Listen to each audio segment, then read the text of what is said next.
of the Divine Companion by James Allen. Foreword. It cannot be said of this book that James Allen wrote it at any particular time or in any one year, for he was engaged on it over many years, and those who have eyes to see and hearts to understand will find in its pages the spiritual history of his life. It was his own wish that the Divine Companion should be the last manuscript of his to be published. "It is the story of my soul," he said, "and should be read last of all my books, so that the student may understand and find my message in its pages. Therefore hold it back until you have published everything else." There remain now only his dramatic works and a few poems to be included in the next edition of Poems of Peace. That the Divine Companion will prove a companion indeed to thousands who have read his books in the past, I have no doubt. To read it is to hear again the voice of the writer, and to study its message is to once again sit at his feet. He trod the way himself, every bit of it, and he therefore speaks as one having authority. Lovers of James Allen's works will indeed be filled with joy to know that there is yet another book from his inspired pen, and will eagerly welcome the Divine Companion. Lily L. Allen. Part I. The Divine Companion. I, the Spirit of Truth, am the friend of the forsaken and the companion of the wise. I restore the one, and I gladden the other, and all men I protect, though they know me not. The Divine Companion. Truth as Awakener. 1. Rejoice! For the morning has dawned, the truth has awakened us. We have opened our eyes, and the dark night of error is no more. Long have we slept in matter and sensation, long did we struggle in the painful nightmare of evil. But now we are awake in spirit and truth. We have found the good, and the struggle with evil is ended. We slept, yet knew not that we slept. We suffered, yet knew not why we suffered. We were troubled in our dreaming, yet none could awake us, for all were dreaming like ourselves. Then there came a pause in our dreaming. Our sleep was stayed. Truth spoke to us, and we heard. And lo, we opened our eyes and saw. We slumbered and saw not. We slept and knew not. But now we are awake and see. Yea, we know we are awake because we have seen holiness, and we love sin no more. We have beheld truth, and error has ceased to attract us. Yea, we have seen the truth, not as a dream in the night, but as a reality with our awakened eyes. As a beautiful land afar have we seen it, and we shall press forward until we reach and possess it. How beautiful is truth! How glorious is the realm of reality! How ineffable is the bliss of holiness! We have abandoned error for truth, and illusion for reality. We have turned our backs on error and confusion, and have set our faces towards the harmony of justice and truth. 2. To sin is to dream, and to love sin is to love darkness. The awakened do not prefer dreaming to intelligent action. They do not choose darkness rather than light. They who love darkness are involved in the darkness. They have not yet seen the light. He who has seen the light does not choose to walk in darkness. To see the truth is to love it, and in comparison error has no beauty. The dreamer is now in pleasure, now in pain, this hour in confidence, the next in fear. He is without stability and has no abiding refuge. When the monsters of remorse and retribution pursue him, whither can he fly? There is no place of safety unless he awake. Let the dreamer struggle with his dream. Let him strive to realize the illusory nature of all self-seeking desire, and lo, he will open his spiritual eyes upon the world of light and truth. He will awake, and will see all things in their right relations and true proportions. He will be happy, sane, and peaceful, seeing things as they are. Truth is the light of universe, the day of the mind. In it there is no error, no anguish, and no fear. He who has awakened into the light of day is no more burdened with the troubles of his dreams. They are remembered as dreams only, as illusions that are dispelled. The unawakened one knows neither waking nor dreaming. He is in confusion, he knows not himself, neither knows he others, and his judgment is without knowledge. The awakened one knows both waking and dreaming. He is established in wisdom. Knowing himself, he knows others, and he judges with knowledge. He is the understander, the knower of hearts, and, walking in the light of truth, he knows that every dreamer will at last awake. 3. Truth awakens us out of the slumber of ignorance, out of the deep sleep of sin. It calls, and they who hear and awake become wise and blessed. Truth appears to men, and they see it not. It calls to them, and they hear not. It speaks to them through their actions. It cries aloud to them in their sufferings. It shines upon them in all their ways, but they hear not, neither do they see. For their ears are deaf in slumber, and their eyes are holden with sleep. Truth is manifest in the actions of the wise. Its light illuminates their precepts. But the sleeper in error has no eyes for the manifest, and the light of truth, falling upon his sleeping lids, calls forth no visual response. Where there is no understanding, the repetition of precepts is vain. Right comprehension is needed. The sinless mind is the seeing mind. He who has right comprehension interprets the divine precepts by the light of his own spotless deeds. He does not repeat in error, but understands by the Spirit of truth. And this is the Spirit of truth. To be free from sin is to abide in good deeds, and to live in peace with all. They that do evil know not the truth. The truth is in them that do good.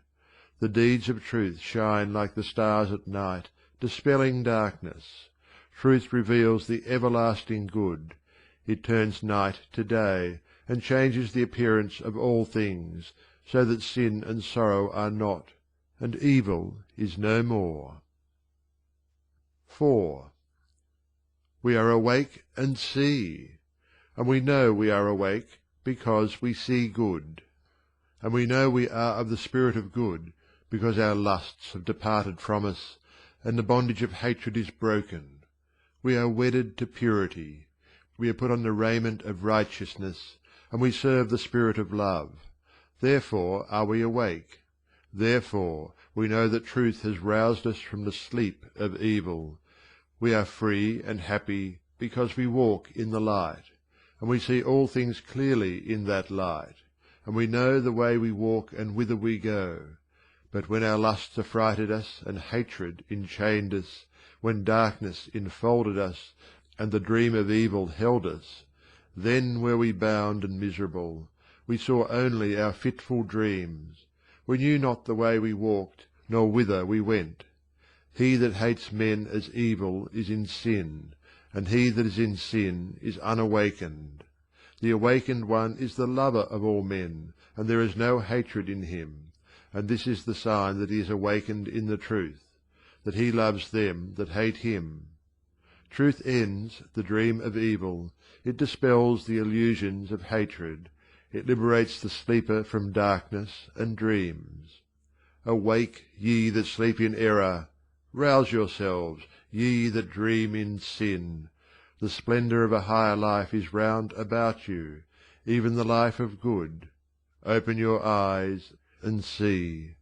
Be alert, and listen, that ye may hear the call of truth, even as the voice of the Great Awakener. Truth as Consoler. 1. The knowledge of truth is an abiding consolation. When all else fails, the truth does not fail. When a heart is desolate, and the world affords no shelter, truth provides a peaceful refuge and a quiet rest.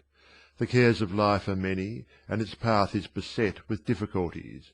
But truth is greater than care, and is superior to all difficulties. Truth lightens our burdens.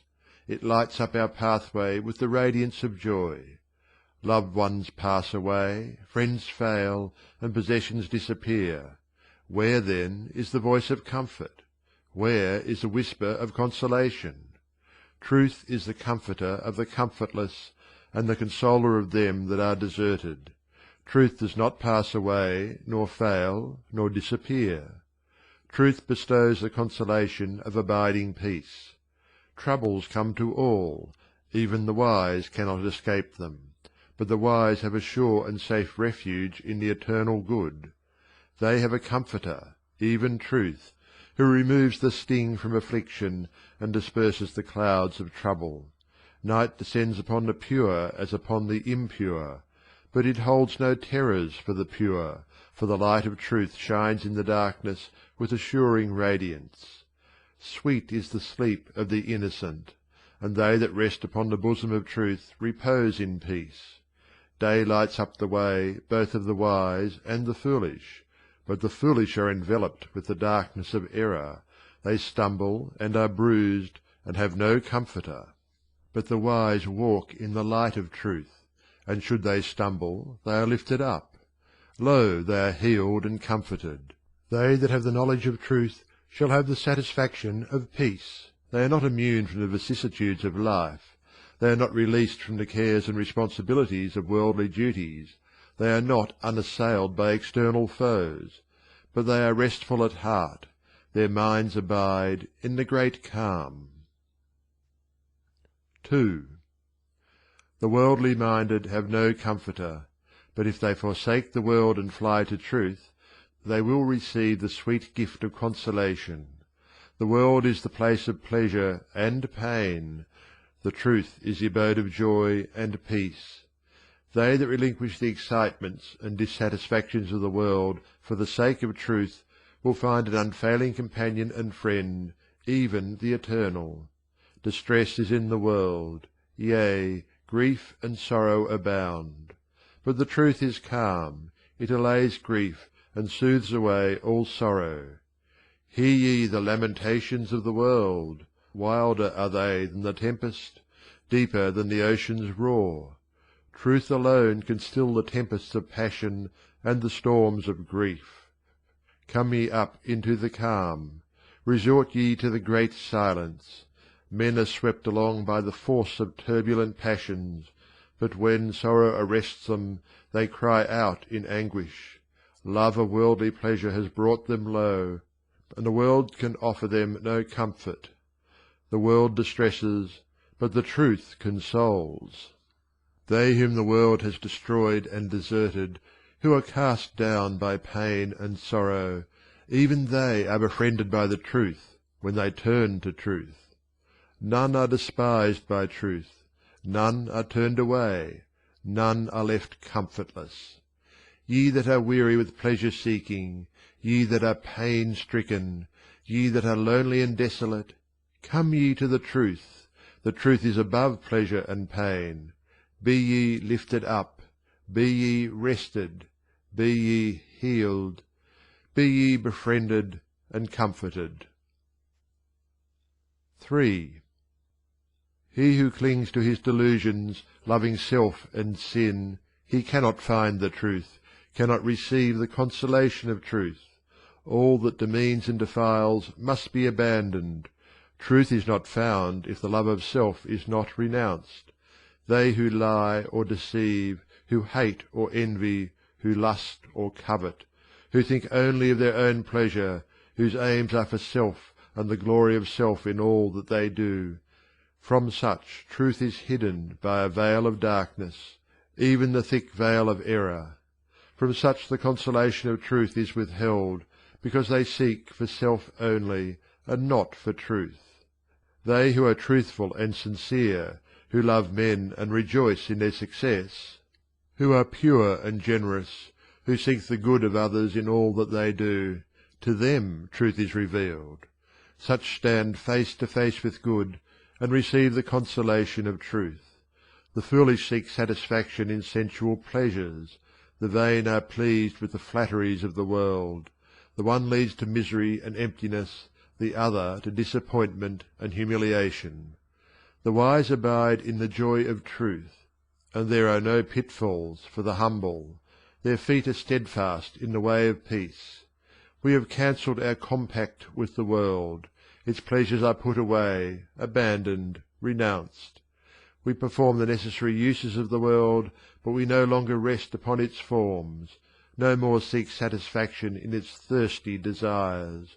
Our hearts are set upon the good of all. Thus have we found the abiding sweetness of religion. We have found a quiet trust and a patient happiness. We have resorted to the faithful one, the ever-present Comforter, even the Spirit of holiness. We have taken shelter in his high abode, and no temptation shall draw us back into the tempestuous ways of the world, for our refuge is a refuge indeed. 4. The way of self is the way of sorrow, but truth refreshes the weary and lifts up the oppressed. There is gladness for the grief-stricken, and healing for them that are afflicted with the sorrows of the world. There is a place of freedom where the chains of sin are broken, where weeping is not, and lamentation is no more heard. There is a friend for the friendless, and consolation for them that have no comforter. Come, see, and receive. Truth meets all needs, and is ready to receive all who come. The righteous rest there. They have received the fullness of joy. Let also the unrighteous come, yea, let them that are weary of sin come, and they that are burdened and oppressed with the sorrows of self, let them enter and be glad. There is a home for the homeless, and a country for the exiled. For the wanderer there is a happy way, and the lost have a city of refuge. Whosoever will turn, let him turn and come. Truth brings joy out of sorrow, and peace out of perturbation. It points the selfish to the way of good, and sinners to the path of holiness. Its spirit is the doing of righteousness. To the earnest and faithful it brings consolation. Upon the obedient and skilful it bestows the crown of peace. I take refuge in truth. Yea, in the spirit of good, in the knowledge of good, and in the doing of good I abide, and I am reassured and comforted. It is to me as though malice were not, and hatred had vanished away. Lust is confined to the nethermost darkness. It hath no way in truth's transcendent light. Pride is broken up and dissolved, and vanity is melted away as a mist. I have set my face towards the perfect good, and my feet in the blameless way, and because of this I am consoled. I am strengthened and comforted, having found refuge in truth. Truth as Redeemer. 1. Truth is our Redeemer. Truth purifies our hearts and bestows upon us the glorious gift of divine love. There is no salvation in selfishness. Self is the vessel of sin and the receptacle of sorrow. But when we fly to truth, self is ended, and love abides for ever. We have tried the ways of self, and we know how hard they are.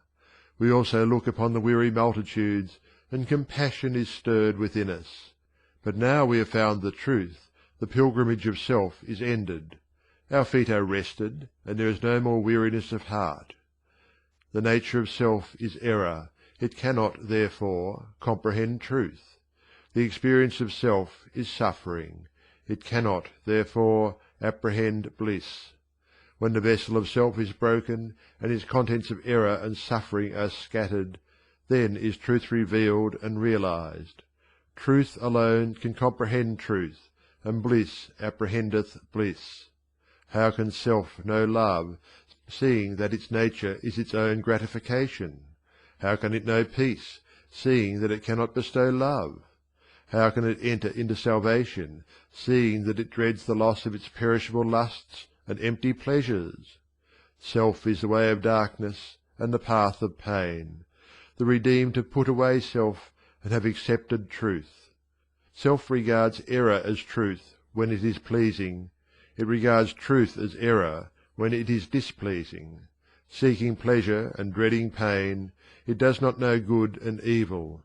Truth knows truth as truth, and error as error.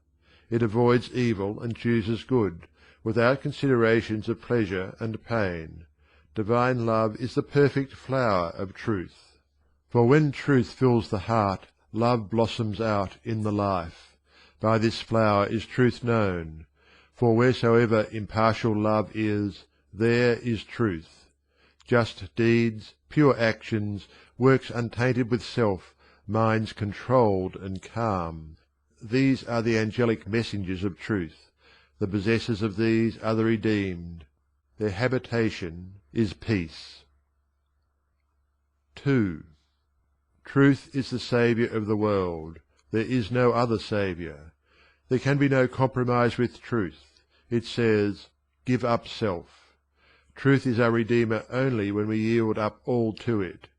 Self cannot be saved, it must be abandoned. It must be left to the darkness in which it originated and to which it belongs. The light of salvation is only for them that press forward and leave all selfishness behind. And they who turn not back enter the presence of the Redeemer. They are clothed with his glory. Who can see the glory of the redeemed? The redeemed behold it, and them that are about to be redeemed see it dimly. But the eyes of the world are holden with the thought of self. The redeemed are silent in the midst of men. They accuse not, condemn not, revile not.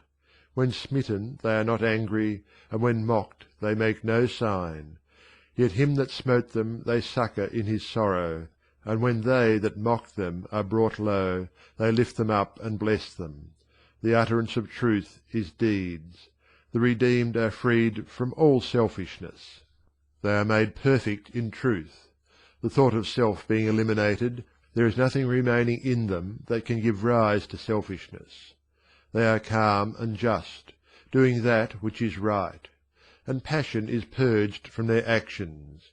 He who comes to the feet of truth, earnest in thought, strong in will, and contrite in heart, will be lifted up and saved. He will overcome all that defiles and all that causes sorrow. The light of truth will light up his mind, dispelling all darkness, and he will stand among them to whom the cosmic glory is unveiled. For to the redeemed the narrow confines of self are burst and broken asunder, and the mind is conscious of the eternal. The universe is known as it is, yea, its perfection and the splendour of its law are revealed. So large, so boundless, so all-embracing is the life of the redeemed in truth. 3. Immortal truth redeems us from mortal error. Clinging no more to the perishable, we fly to the imperishable and find the rock of safety. The body grows old, it withers and decays, passions burn out, leaving only the ashes of regret. Pleasures cease to satisfy, and pains fill up their places. But truth is imperishable. It never grows old, nor does it wither and decay. It does not consume, and it leaves behind no sorrow and no pain. To set the mind upon that which is perishable, to be consumed by violent passions, to live in unhappiness and misery, this it is to be unredeemed. The redeemed, having the knowledge of the imperishable, and being in possession of righteousness, live in happiness and joy, for truth is always bright and beautiful.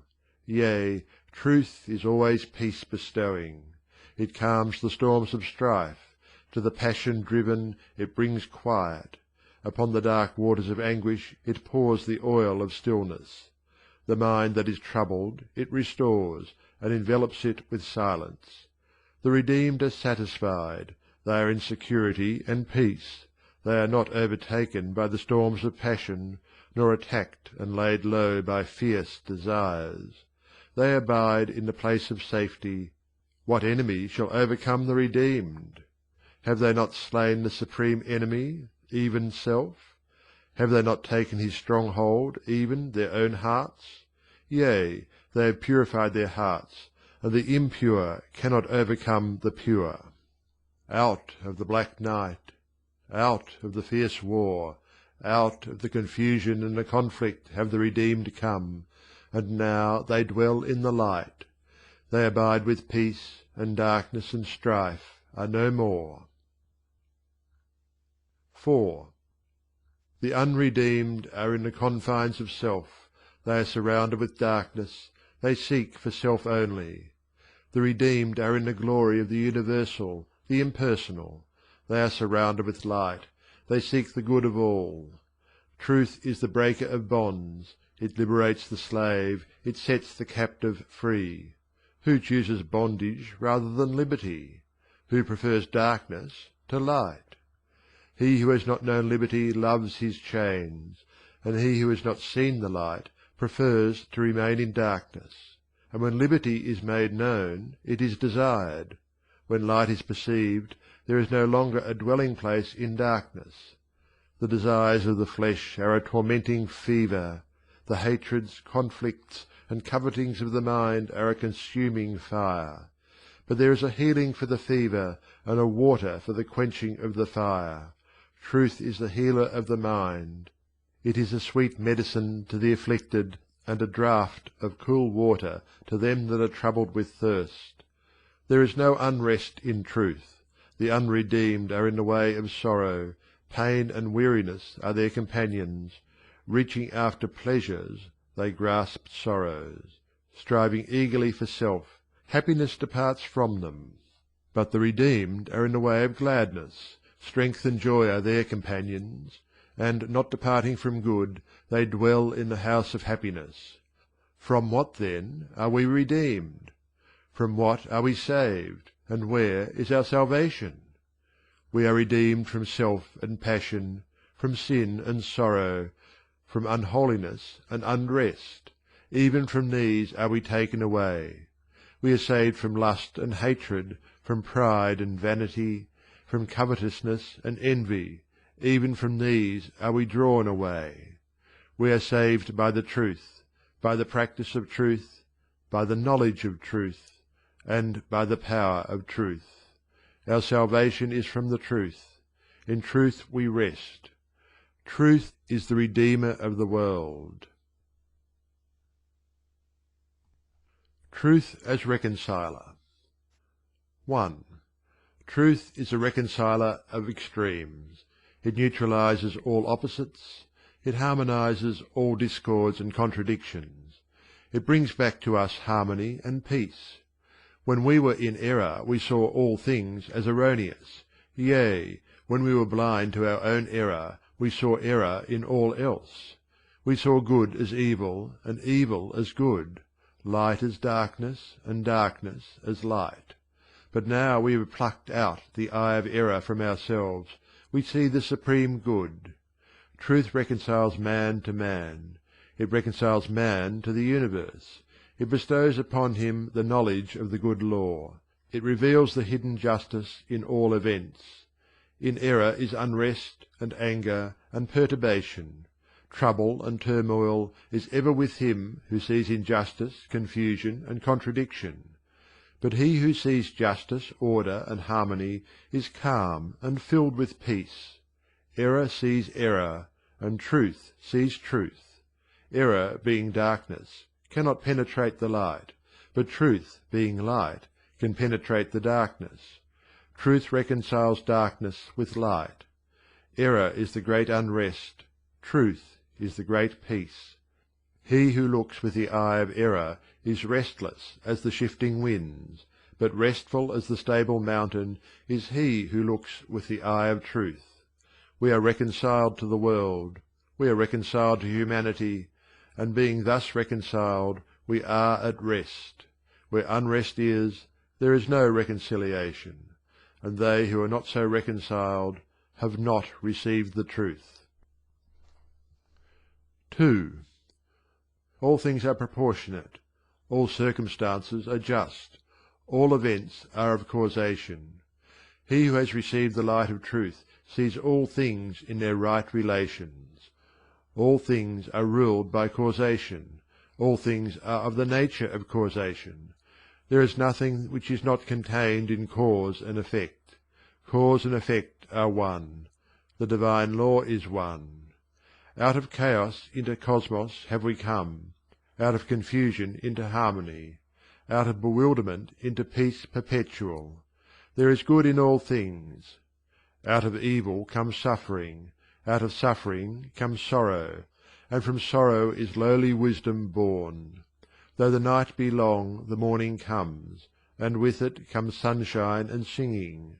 Though the world be in its long night, the great day will dawn. Lo, we behold the splendour of its light. There are no more any enemies, all are our own, our beloved. Both them that bless and them that curse, all are friendly to us. The inward enemy being overcome, all outward foes have vanished away. There is no more enmity. Men and things are in their right places. There is no more strife, no more fighting, no more warfare. We behold the fray, but do not engage in it. We hear the tumult, and we make no sound. But though quiescent, we watch. Though silent, we are not indifferent. Perceiving the divine order, we are reconciled to all things. And being so reconciled, we are in perfect peace. 3. Wherefore should we mourn and be sorrowful? The very ground of lamentation is dissolved. The foundation of sorrow is cut away.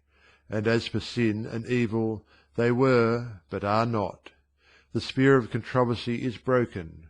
About what should we contend? The world of division is annulled. What have we to defend?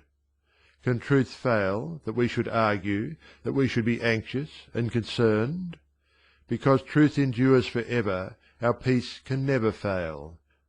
The seed falls in its appointed place, the flower appears, and also the fruit in its season.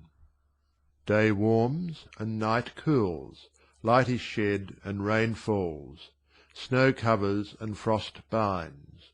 Are these things opposed? Are they enemies? They work together as one. Who then shall stir us up to wrath? Who shall draw us into the lists of contention? With them that agree with us we are at peace, and with them that oppose us we are also at peace. Friends are not near, nor enemies far. Praise and blame are not asunder. Truth draws all things together. It resolves all opposites into one. Yea, forces that seemed divided are now united.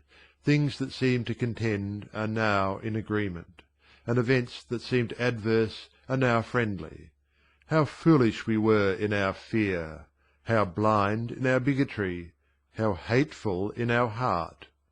We were as the beasts that rage and kill, or as the blind beetle that dashes on to its death. All things are in unison, and fear and blindness and hatred are no more. Having departed from the lesser, the greater is revealed. Having renounced the part, the whole is received. Having abandoned the imperfect, what remains but the perfect? 4. Truly all things are reconciled, and peace awaits. The door of truth is open, none hinders, but man holds back. He holds back for a time, and in the hour of ripeness he comes forward. Whosoever will come, let him come, let him enter and be glad. All things are now. All light, all law, all truth is now. Time and eternity are one. Matter and spirit are one. Death and life are one. The blind see not, but they that have eyes know the things which they see. We strive not. We stand apart and are silent. Men hurry to and fro a little while. A little while they come, and a little time they go. How eager they are! How anxious! How fierce! Better than all worldly gain is the spirit of peace. Better than rule and riches is the reconciliation of truth. Fires burn out and storms subside, but serenity remains. Calmness preserves and restores, and tranquillity is a great possession. Who condemns our aloofness? Him our peace enfolds. Even him our reconciliation embraces. Apart, we are not separate. Aloof, we are not estranged. engaging with none and joining with none, yet we belong to all. For the perfect reconciliation is not partial but just. He who sees all sides sees the whole, and seeing the whole he is satisfied. Being satisfied, he is at peace with all. Seers of the great glory, hearers of the heavenly harmony, knowers of the perfect law, great is your gladness, wondrous is your wisdom, deep is your peace. More powerful is one day of your silence than 1,000 years of noise. All parties, all sides, all religions are reconciled. Love supports all, sustains all, nourishes all. The great reconciler is come. He is here, and we have found him. We sought him, and he turned not away.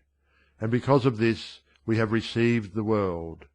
And peace does not depart from us. Truth as Protector. 1. Good deeds are truth. Our good deeds remain with us. They save and protect us. Evil deeds are error. Our evil deeds follow us. They overthrow us in the hour of temptation. The evildoer is not protected from sorrow, but the good doer is shielded from all harm.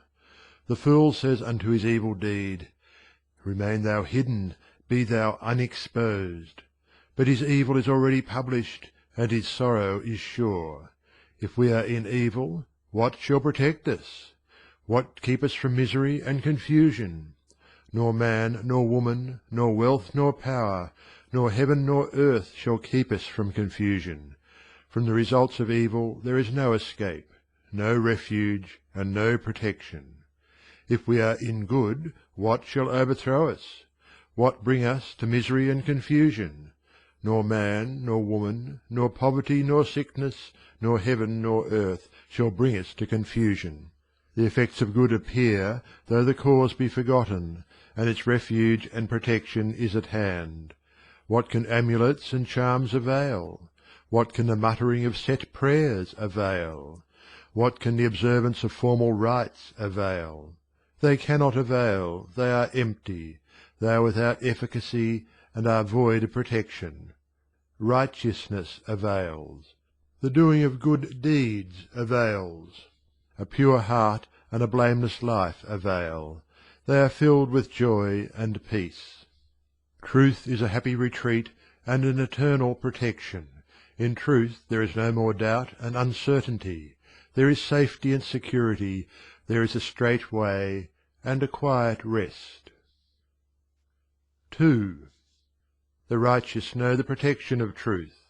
Their minds are free, and they are happy-hearted. Empty excuses and vain quibbles they harbour not. They scheme not how to protect themselves. Their deeds are invincible defenders. Their lives bear witness, and they are not ashamed. The unrighteous are overtaken with shame and confusion. They try to hide, but cannot. They have no place of concealment. Their deeds accuse them, and they have no protection. How happy are the righteous! They are relieved from all anxiety. Walking with truth, they walk in perfect freedom. How fearless are the righteous! They have no dark forebodings. They dread no evil. When evil threatens, they are calm and unafraid. Truth shields them from the afflictions of the mind. It fortifies against misery. It destroys self-delusion and sorrow. The light of truth reveals error and the cause of error. It also reveals the effects of error. It frees the mind from all subjection to evil. He that is established in truth is established in safety. Truth cannot proceed from error, nor error from truth. Good cannot be the effect of evil, nor evil the effect of good. This is little understood. But the righteous understand, and understanding, they are glad. They rejoice in the law of truth. The understanding mind is not misled by appearances. It rejoices in good against all appearances. When events press, it does not think, "The good has failed." When outward things fail, it does not say, "Righteousness has not supported me." When persecution comes, it cannot say, "Lo, Truth affords me no protection. Truth is in the thought and not in the thing. It resides in the hearts and not in the outward habit. It destroys the inward enemies, and the outward reverses have no more power. Their sting is gone, their evil is dispersed. The peace of the perfect ones can never be destroyed. 3. The pure in heart are protected from within. The perfect indeed are guarded by good. They are upheld by the good law. By the knowledge of truth they are lifted up. They stand and do not fall. Truth cannot be overtaken by error. It cannot be overturned by man. Error passes away, but the truth remains. Men fall, but the truth remains. Truth cannot change. It is eternal and indestructible. Herein is the salvation of the wise. Herein is the protection of the pure. Herein is the joy of the perfect, that, being one with truth, they have come to peace eternal. He who is one with truth reflects truth. He is steadfast, fearless, serene. He changes not, but is always true. When tried, he does not falter. When assailed, he does not fall. Permanent in purity and peace, he is established in gentleness and strength. Who mourns for sin? Who gropes for deliverance? Who searches for the permanent? Let him make himself pure. Let him come to truth. Let him find peace in the practice of good. Things are impermanent. They have no abiding protection. Truth is permanent. Its protection abides through all changes. Ill deeds are exposed in torment and confusion. Good deeds are established in bliss and wisdom. Truth is a friend that does not disappoint, a protector that never fails. The world fails. It fades and passes like a dream.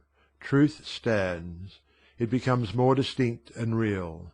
They who have found truth are satisfied. Protected by truth, they have found a protector indeed.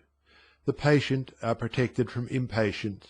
The pure are protected from impurity. The humble are protected from pride. The loving are protected from hatred. Greed flees from the presence of the open-handed.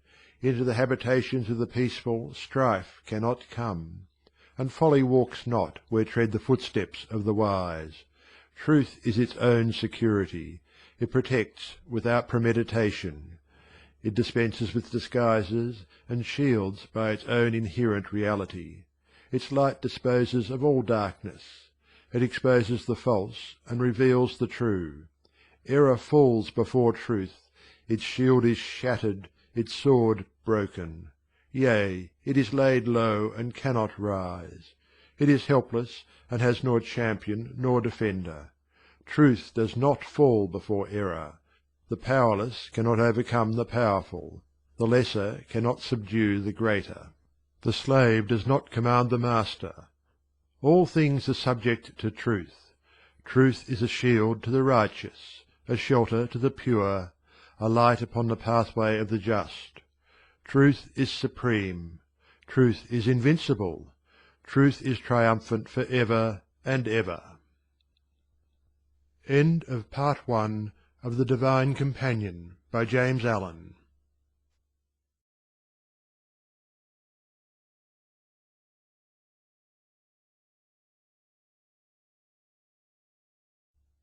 Part 2 of The Divine Companion, by James Allen.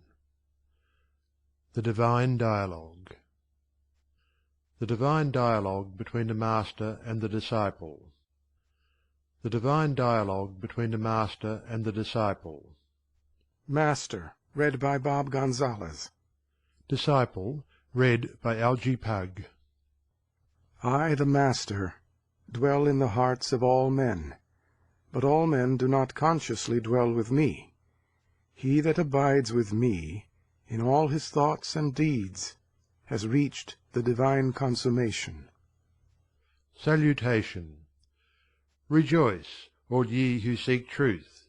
Be glad and not sorrowful, all ye who love truth. For your sorrows shall pass away as the mists of the morning, your doubts shall be as the darkness that is not. and as a dream of the night shall your afflictions be. The disciple cried, and lo, the Master heard. The disciple was ready, and lo, the Master was at hand. The disciple sought, and behold, the Master was revealed. 1. Of seeking and finding. Where is knowledge? Where is truth?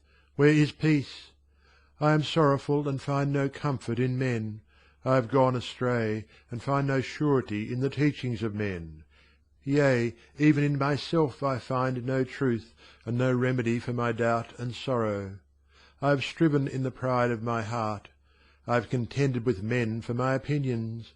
I have mistaken evil for good, and have called ignorance knowledge.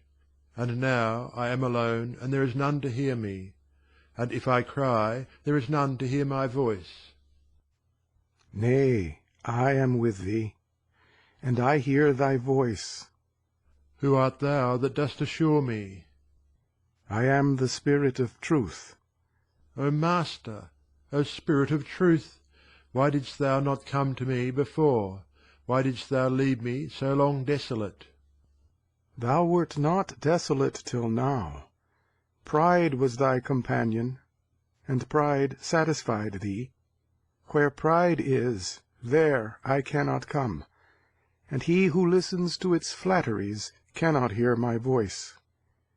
Self-glory blinded thee, so that my form thou couldst not see. Self-exaltation deafened thee, and when I called, thou didst not hear. Self-seeking led thee astray, and my way was hidden from thee.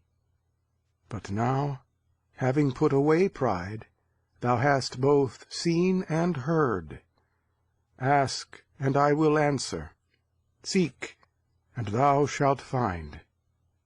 Comfort me, O Master, for I am weary. Strengthen me, for I am weak.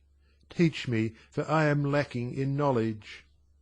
He who deserts self, and takes refuge in me, is never deserted. My word is his comfort, my law is his strength, and my commands his instruction and knowledge. Speak thy word, and I will listen. Reveal thy law, and I will walk therein. Command me, and I, thy servant, will obey. For thou art the Master whom I so long sought, and having found thee, let me not depart from thee. He who follows self abandons me, but he who abandons self, lo, he is with me always. Hitherto I have clung to self, I have followed after vain and empty desires, and caught in the toils of self-delusion, I have not known thy presence. But now, O Master, I have found thee, and having found thee, let me remain with thee. Let me be thy child, obeying thy voice. Let me be thy pupil, receiving thy instruction. Let me become thy disciple, and follow wheresoever thou dost lead. Thy humility, O disciple, hath made thee mine. Thou hast entered the gateway leading to my kingdom, even to the kingdom of a righteous life. Henceforth thou wilt follow truth and not self. Striving thou hast entered, searching thou hast revealed, seeking thou hast found. Ask whatsoever thou wilt, and I will not withhold instruction. 2. Of entering the way. Teacher of teachers, instruct thou me. Ask, and I will answer. I have read much, but am ignorant still. I have studied the doctrines of the schools, but have not become wise thereby. I know the Scriptures by heart, but peace is hidden from me. Point out to me, O Master, the way of knowledge, reveal to me the high way of divine wisdom. Lead thou thy child into the path of peace.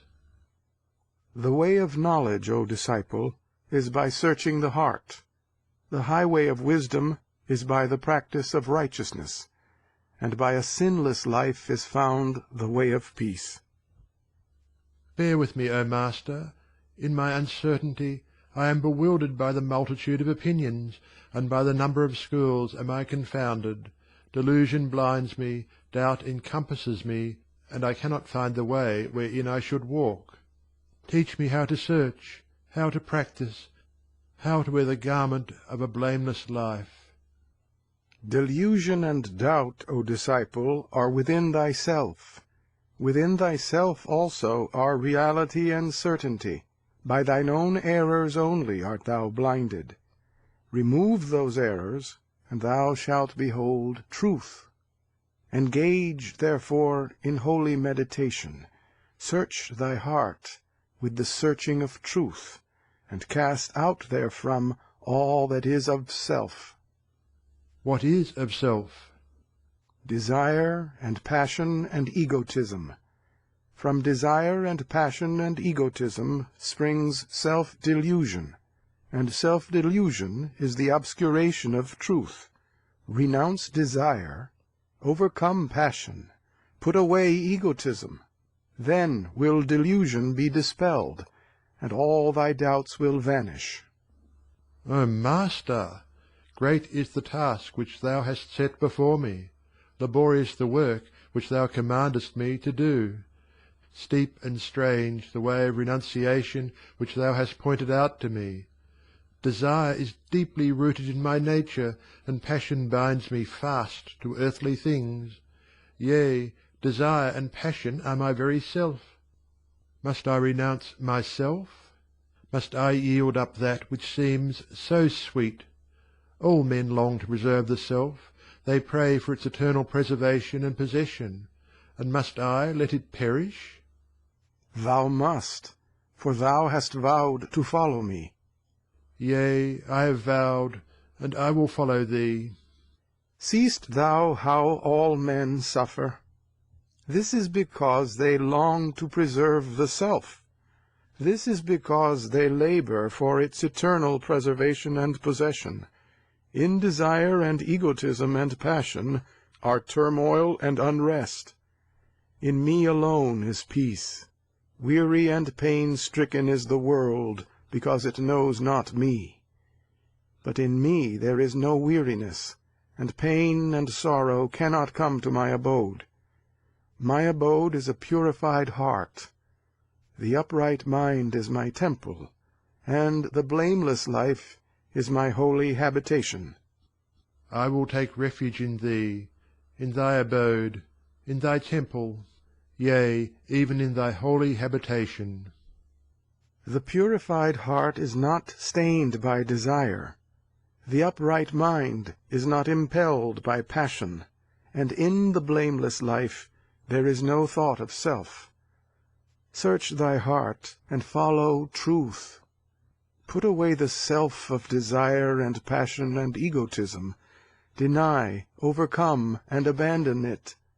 Let no vestige of it remain with thee, for it is the author of all confusion, the source of all affliction, the spring of pain and sorrow and unrest.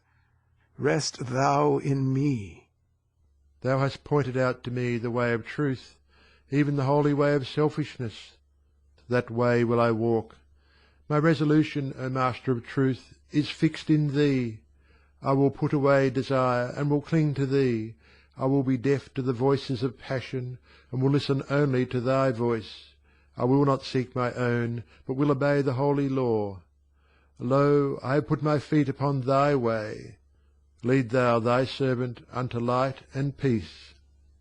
Thou hast entered, O disciple, the path of righteousness. Thy feet are set upon the way of wisdom. Thou shalt comprehend my law. The light of knowledge shall illumine thee, and I will guide thy footfalls unto peace. 3. Of discipline and purification. I am in sorrow, O Master. My feet are weary, and darkness is closing around me. Desert me not, but come now to my assistance. My desires are strong, and they cry out for their habitual pleasures. My passions are violent, and overwhelm me with their strength, and the voices of my false opinions weary me with their demands. The way is dark and difficult to follow. Shed upon me, O Master, the light of thy knowledge. Comfort me with the balm of thy instruction. Thy sorrow, O disciple, is of the self. In me there is no sorrow. The darkness which surrounds thee is the shadow cast by the self. There is no darkness in me. Truth is serene and sorrowless. There is no weeping and weariness and lamentation in truth. Even now, though thou seest it not, my light is shining on thy pathway. But thou seest only the dark illusions of thy worldly self. Press forward, and think only of truth. Look not behind thee, nor let thy mind swerve from thy holy resolution. Great is the conquest which thou hast entered upon, even the mighty conquest of thyself. Be faithful, and thou shalt overcome. Lead me, O Master, for my darkness is very great. Clouds of selfish thoughts envelop me, and the enemies within my mind assail me continually. In the snares of my own making my feet are caught, and when I think to walk firmly, I stumble and fall. Yea, my falls are many and grievous, and my wounds frequent and sore. Will the darkness lift, O Master? Will trial end in victory? And will there be an end to my many sorrows? When thy heart is pure, the darkness will disappear. When thy mind is freed from passion, thou wilt reach the end of trial.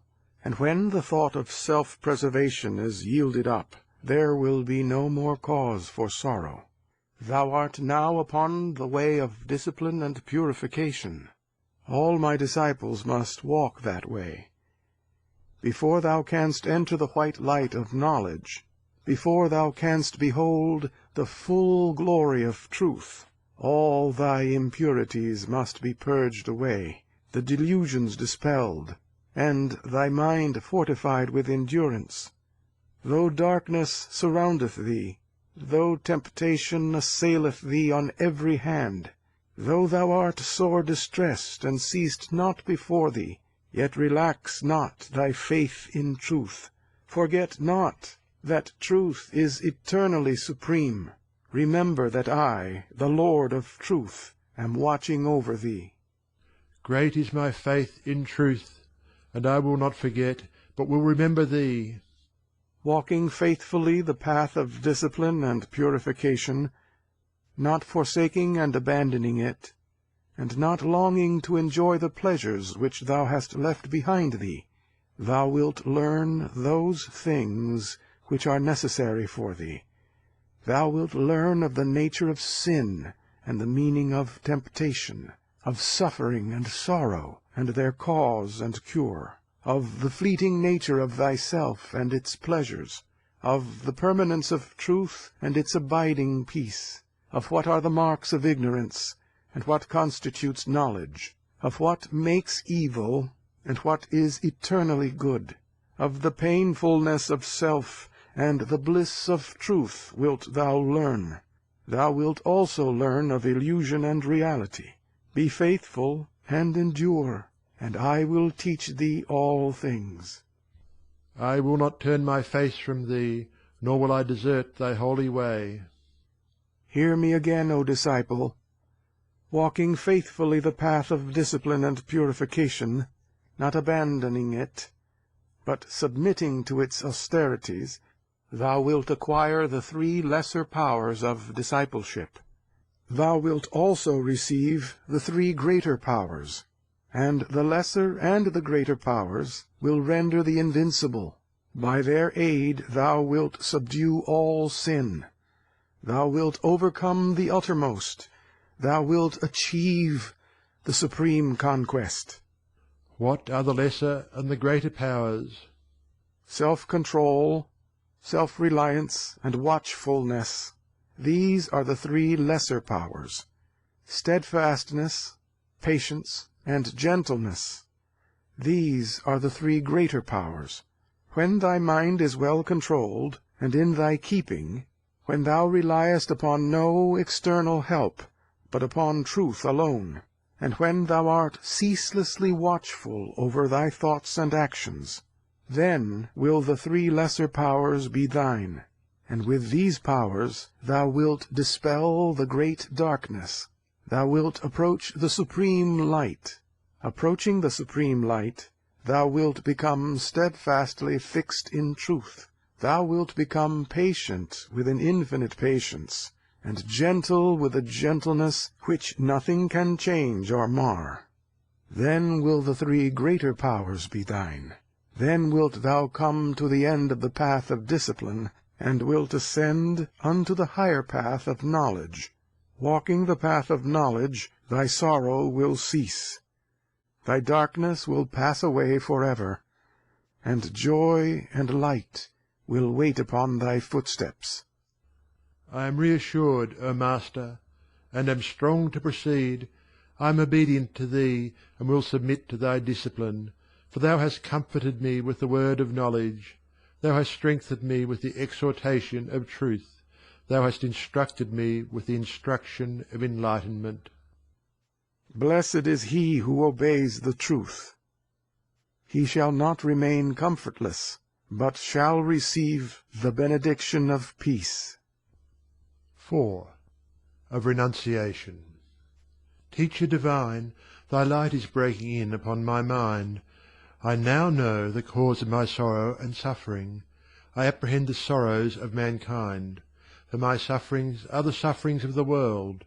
I see that sorrow and suffering are rooted in self, that evil and woe are in the desires of self, and that all the desires of self must be relinquished. Guide me, O Master, into the way of self-sacrifice. Teach me how to abolish self from the mind.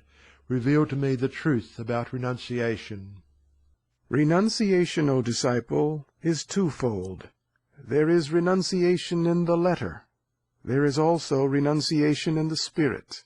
The renunciation of outward things and particular acts only, this is the false renunciation in the letter. The renunciation of inward desires and defilements, this is the true renunciation in the spirit. Beware, O learner, of the renunciation which is false. Perform thou the renunciation which is true. Instruct me further in a renunciation which is according to truth. Then I will embrace and perform it. So shall I avoid the renunciation which is erroneous and misleading. Seek no gratification in the things which thou doest. Look not for reward in the things wherein thou strivest. Do all thy duties meekly. Put away desire. This is the true renunciation. Do not think of gain or loss to thyself. Think not to obtain pleasure and avoid pain in thy acts. Do all things faithfully that are necessary to be done. This also is the true renunciation. Sever not thyself from the world, but relinquish all love for the world and its pleasures. Do thy work in the world without thought of personal ends. This again is the true renunciation. Not by the outer things of the world is a man defiled. He is defiled by the low desires of his heart. To renounce the world, and not to relinquish to clinging to self, this is the false renunciation. Not from riches or poverty, not from wife or children, not from power and servitude, not from these things do afflictions spring. From indolence and self-indulgence, from lust and covetousness, from hatred and pride, from these things only do afflictions spring. Renounce the evil within, and the things of the world will not defile thee. Put away all thought of self, and whatsoever thou doest, it will bring to thee no suffering. In all thy duties forsake the thought of self, and sorrow will never overtake thee. He who quitteth a duty that is irksome, seeking happiness thereby, he who fleeth from the scene of temptation, seeking strength thereby, he who abandoneth his obligations, seeking bliss thereby, such a man, O disciple, falsely renounces. He is deluded, and will not attain to purity of heart. as a brave soldier, when death is inevitable, does not desert his post, thinking of duty only, and not of self-preservation, so he who renounces truly remains in his place in the world, performing all his duties steadfastly, not thinking of self. Renounce self, O disciple. Renounce all the tendencies of self. Renounce all the passions and prejudices of self. Renounce all the errors and egotism of self. Such is the true renunciation. Such is the sacrifice which leads to enlightenment and peace. What, O Master, are the tendencies of the self? Lust and self-indulgence, self-seeking and avarice, hatred and anger, vanity and pride, doubt and fear. These are the tendencies of self. These are the things that must be renounced. And these things, O Spirit immaculate, I will renounce. I will obliterate them from my mind. I will abolish them from my inmost heart. For now I see how they lead men into ways of blindness, that they make snares of suffering for the feet of men, that they dig deep pits of sorrow for men to fall therein. I rejoice, O Divine One, in that which thou hast revealed to me, for thou hast opened unto me the way of holiness, thou hast pointed out to me the straight path of peace, thou hast shown me how to walk the sure way of wisdom. Thee will I follow, lead me to thy law. Blessed is he who follows where I lead. He shall ascend unto the high and heavenly places. He shall behold with the vision that is faultless. He shall see with the eye of truth, which comprehendeth all things. 5. Of purity of heart. While I am undergoing thy discipline and purification, while walking the holy way of renunciation, let me behold the beauty of thy purity. Reveal to me the purity which is divine, for I would know the highest, even truth. I would gaze upon thy face, O Master. I would behold thy glory.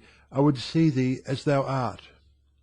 He who rightly renounces, who humbly purges his heart of self, who diligently searches for truth, not for selfish pleasures, he, my lonely one, shall find my purity. He, my faithful one, shall surely see my face. He, my chosen one, shall come to me at last. Thou art my refuge and my dwelling place. My eyes, I know, will rest on thee at last.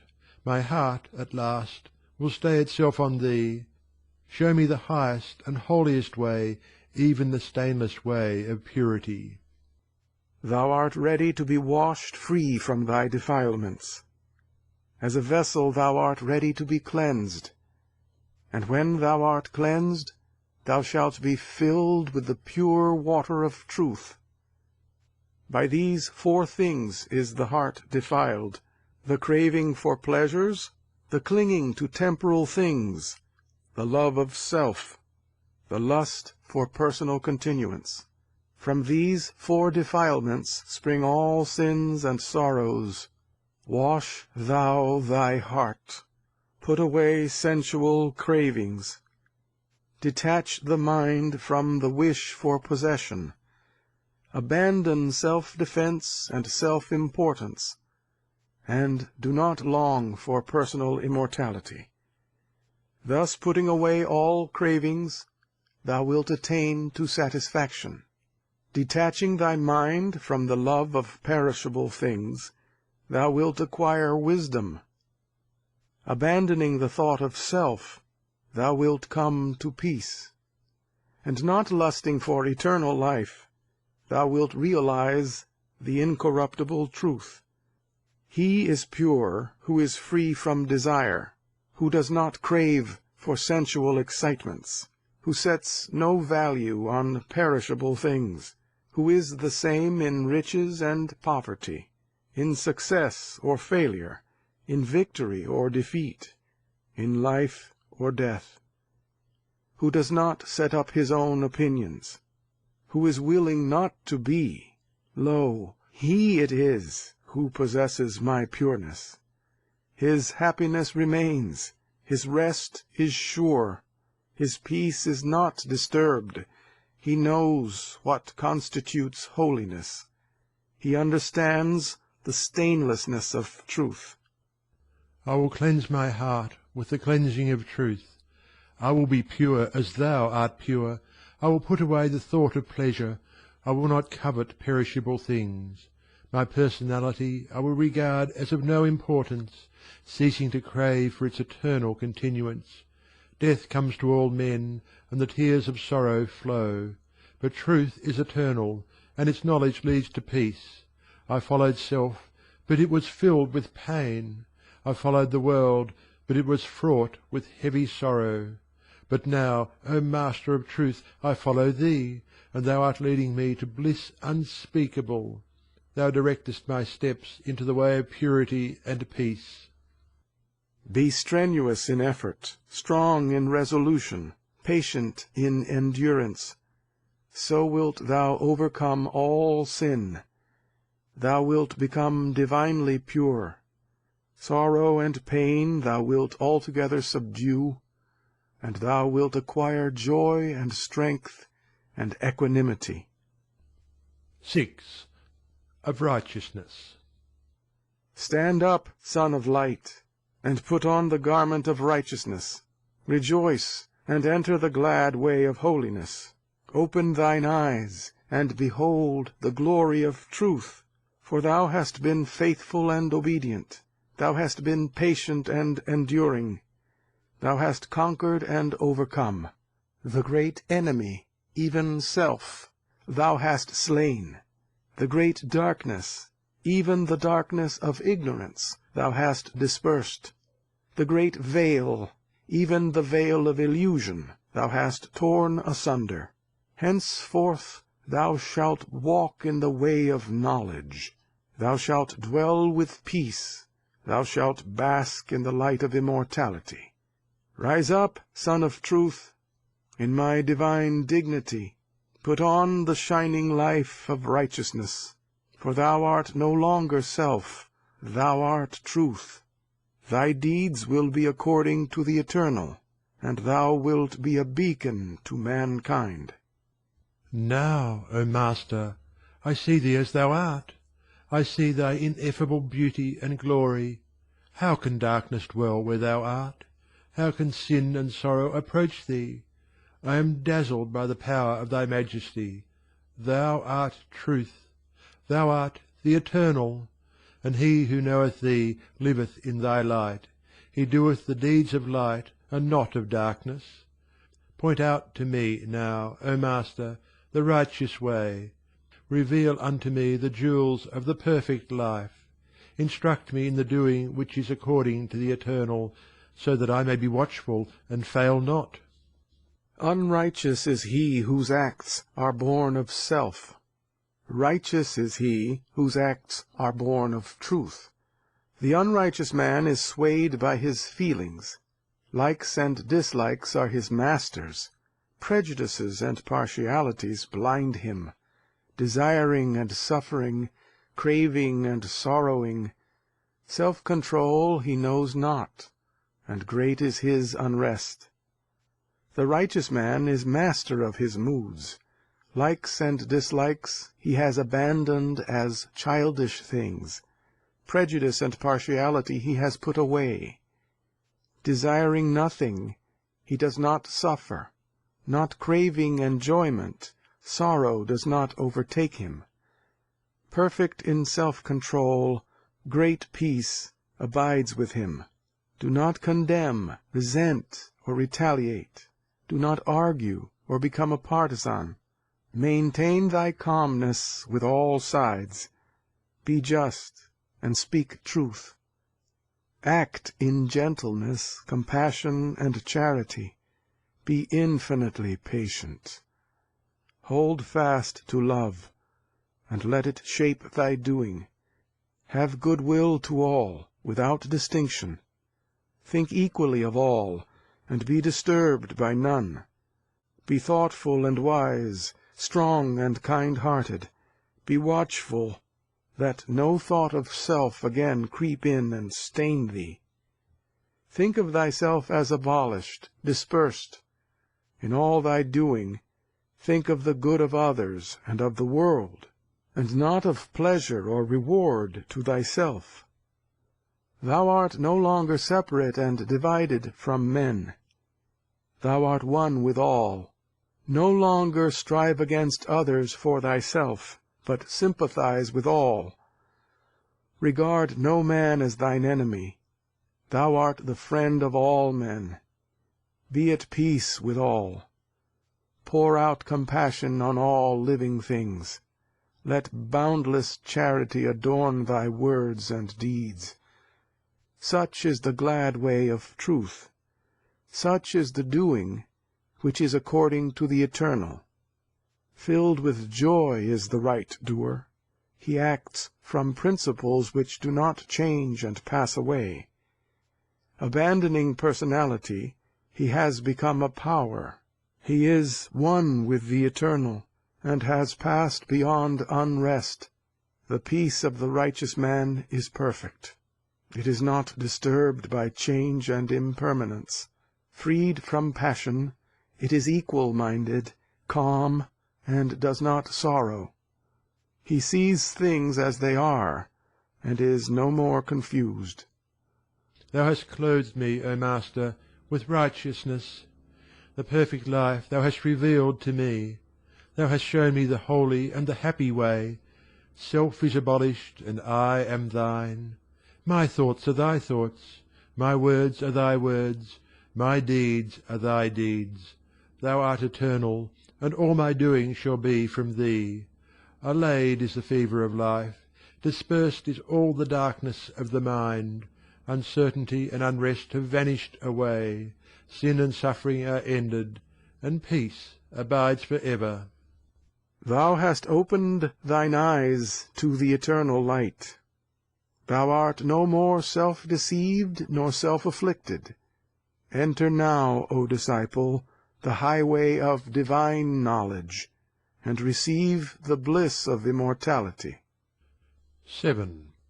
Of knowledge of the law. Show unto me now, O Master, the perfect knowledge. Reveal unto me the working of thy law. Illuminate my mind with the wisdom of enlightenment. The law of life is perfect. Nothing can be added to it or taken from it. It cannot be altered or improved. None can avoid or escape it. Its operations are just.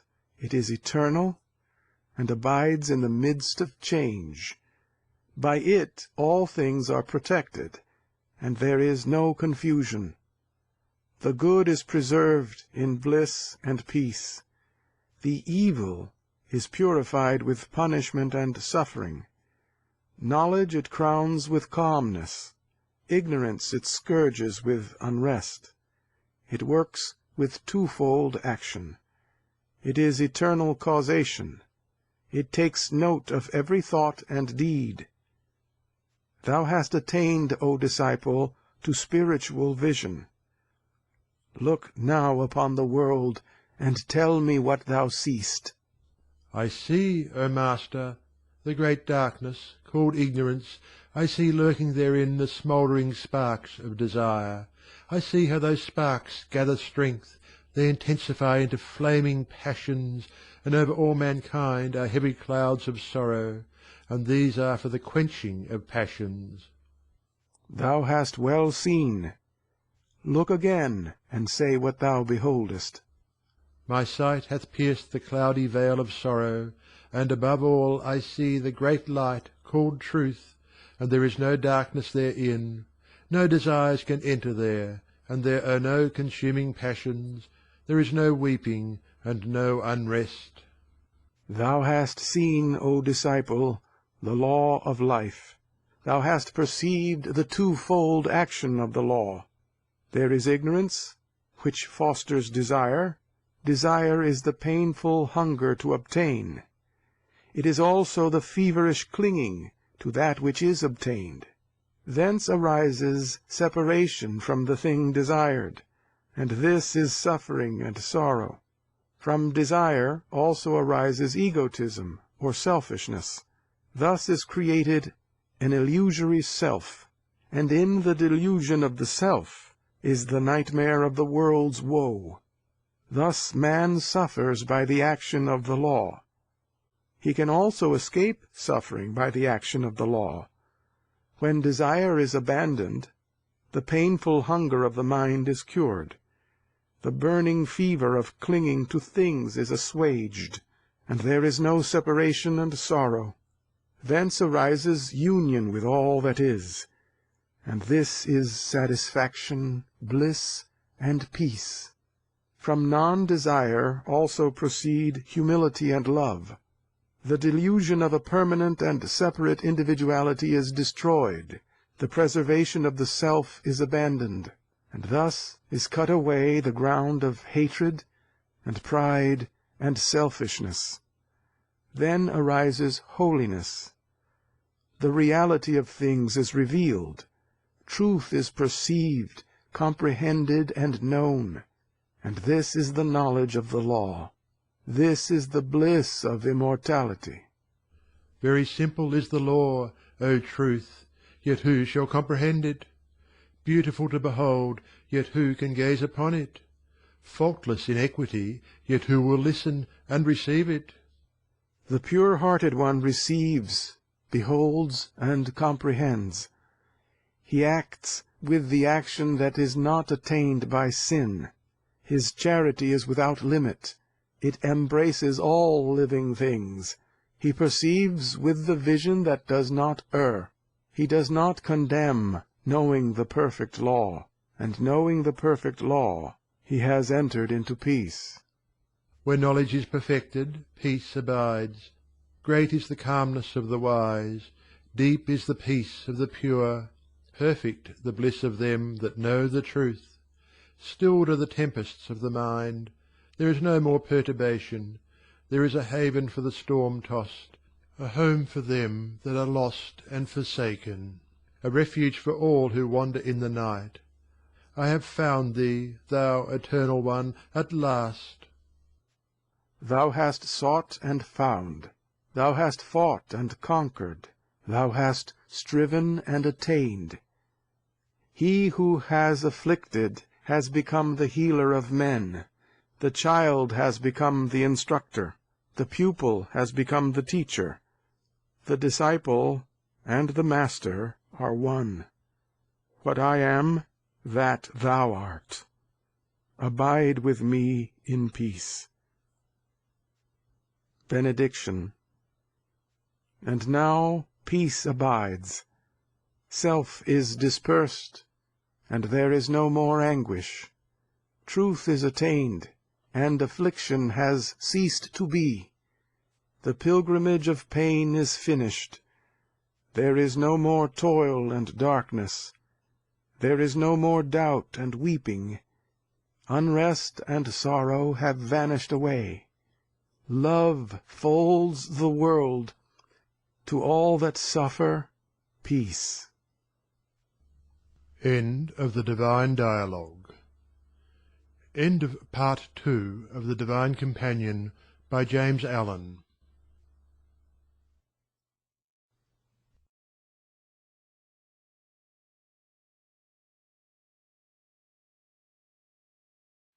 The Divine Companion by James Allen.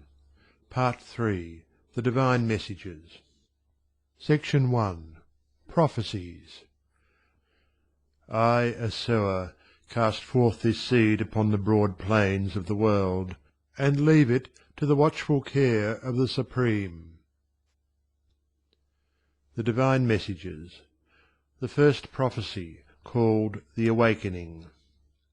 Sons of light, I salute you. Children of the morning, I greet you.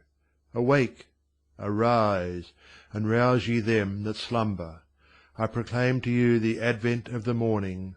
The dawn of the new day is upon every living thing, and down the holy mountain cometh the light of love, the lowly one, bringing good tidings and publishing peace. And this is the majesty of the morning, that evil shall flee from the valleys, and hardly shall darkness find a lodging place. For where light is, there is no darkness. Where good is, evil is dispersed.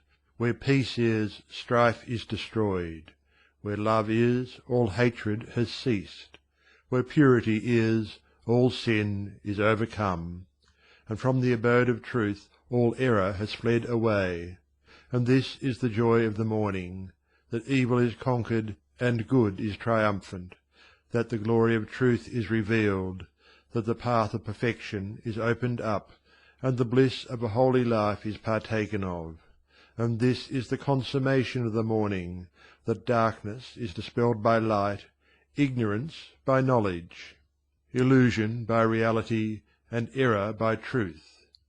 And the majesty of the morning is revealed, and the joy of the morning is comprehended, and the consummation of the morning is realized.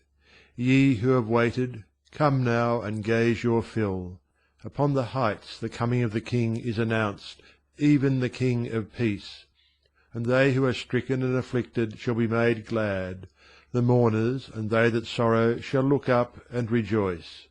The chains of them that are bound shall be broken, and they shall go free. The defiled shall be cleansed and purified, and the weary and travel-stained shall be at rest. Come, ye that are thirsty, and drink. Come, ye that hunger, and be filled. For the water of immortality is found, and the bread of life is made known. Awake, ye sleepers, and shake off the dreams of illusion. Rouse ye from the stupor of mortality, and slumber no more in the realm of self. For the Master of compassion is revealed, the law of good is expounded, and the great reality of a stainless life is accomplished.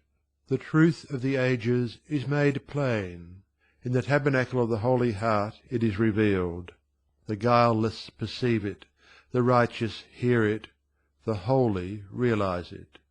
It is manifested in all its glory in the conqueror of sin. Ye that search in the darkness, come now unto the light. Ye that see the evil and the woe without, come with me, and I will show you its source. Go ye into the secret chambers of your hearts, seek there until ye find. Meditate there until ye awake. He that dreams in self is asleep in truth. The dreamer can neither know himself nor the awakened. The awakened knoweth both himself and the dreamer. He also knoweth the emptiness of the thing dreamed. The sleeper in self is involved in evil. He is encompassed with darkness. He is surrounded with woe. Such is the plight of the dreamer, and the source, continuance, and end of evil are hidden from him. Awake, therefore, ye that sleep. Awake from the sleep of lust. Awake from the slumber of hatred. Come out of the painful dreams of avarice, self-indulgence, vanity, and pride. Shake off the nightmare of doubt. Be drugged no more by groundless faith, by error, and the clinging unto death. End ye the sleep of self, and awake in the reality of truth. For the end of self is the beginning of truth. Behold the glorious truth. Awake, awake, awake. Ye are sleeping, ye are dreaming. Awake, sons of the morning, and fill the world with music. Come ye and dwell in the light. Come ye and tread the path of perfection. Come ye and be exalted with the exaltation of holiness. So shall ye know the supreme love and peace. The second prophecy, called the Messiah. Consider the signs of the times. War is rampant, strife is raging, and the fires of passion are devastating the earth. Nation is opposed to nation, creed to creed, and system to system. Science has discovered its own weakness, philosophy has confounded philosophy, and a confusion of mental tongues has become universal. Yet in the height of all this confusion, in the midst of the fierce clash of prejudice and passion, one has descended whose name is Love, whose mission is Peace, and whose end is Unity. Walking in the midst is he, But men know him not because of their infirmities. Yet at his touch the blind receive their sight, the deaf hear, and the lame walk. Silently, holily is he working in isolated hearts. Here and there a disciple is called, and he hears and follows. And the disciple knows his master, and the master his disciple. The chosen few have not been deaf to the command, "Follow me," and they have followed with sure and certain steps. They have gazed upon the face of the Serene One, they have sat at the feet of the Perfect One, they have accepted the instruction of the Holy One, and peace abides with them. They walk amongst men, and are not discerned. They have relinquished all strife in their inmost hearts, hating none, condemning none. They have entered the gate of forgiveness. Good will is the breath of their nostrils, and boundless charity is the master of their thoughts. They have ceased from vain longings. They have chased away all fluctuating desires. They have passed through the gate of sacrifice. They have clothed themselves with the garment of humility. They tread the path of good, and their gait is steadfast. Fear and doubt they have dispersed. They walk upon the turbulent waters of sorrow, and they sink not, and are comforted. They are no longer confounded by false philosophy. They have passed through the sea and the desert, and have entered the promised land. And these are they who have been born again for the salvation of the world. In the time of darkness they have accepted the light. In the time of evil they have chosen the good. In the day of self-seeking they have silenced the many voices of self, and have followed the one voice whose music harmonizes all.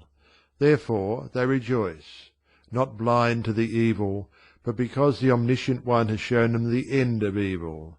Yea, in themselves they have already accomplished that end, for they have become one with him whom they have followed. All that belongs to the world they have given to the world, and they have not murmured. The clouds of confusion do not darken them, and the fires of passion do not scorch them. Therefore let gladness reign. For with the great darkness of these times there has also come great light. Though the rivers of sorrow are swollen high, the banks are perfumed with the flowers of blessedness. Though strife is raging, peace has entered into their midst. Though confusion has covered the earth, unity has been revealed. And though many continue to dream the dreams of illusion, the visions of the great reality have gladdened the ken of the wakeful. Awake, ye sleepers! Arouse yourself, ye dreamers! When will ye open your eyes, and see? The Perfect One has appeared. The stainless majesty of the Holy One is revealed. His sleepless watchers have hailed him, and he has borne away their weariness. Come then, ye sorrowing, and be glad. Come, ye weary, and find peace.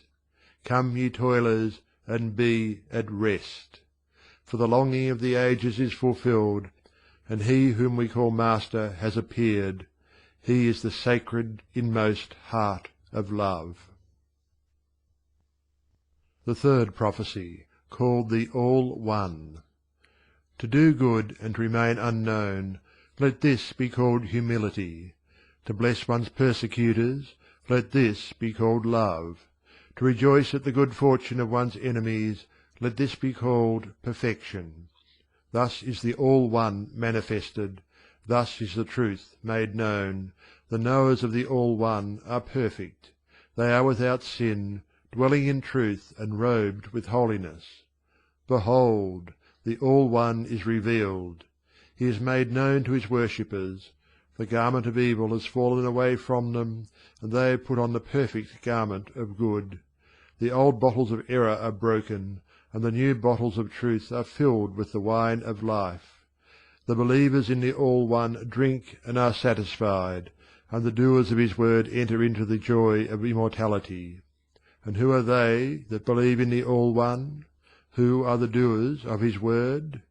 The believer and the doer is known by these sure signs. He is freed from ignorance, and is not enslaved by likes and dislikes. He is freed from hatred, and does not condemn. He is freed from partiality, and does not engage in strife. He is freed from self-seeking, and does not defend himself. He never lets go of patience. He does not doff the robe of purity. He goes not out from the dwelling place of love. The knower of the All One is perfect in knowledge. He is blameless in thought, word, and deed.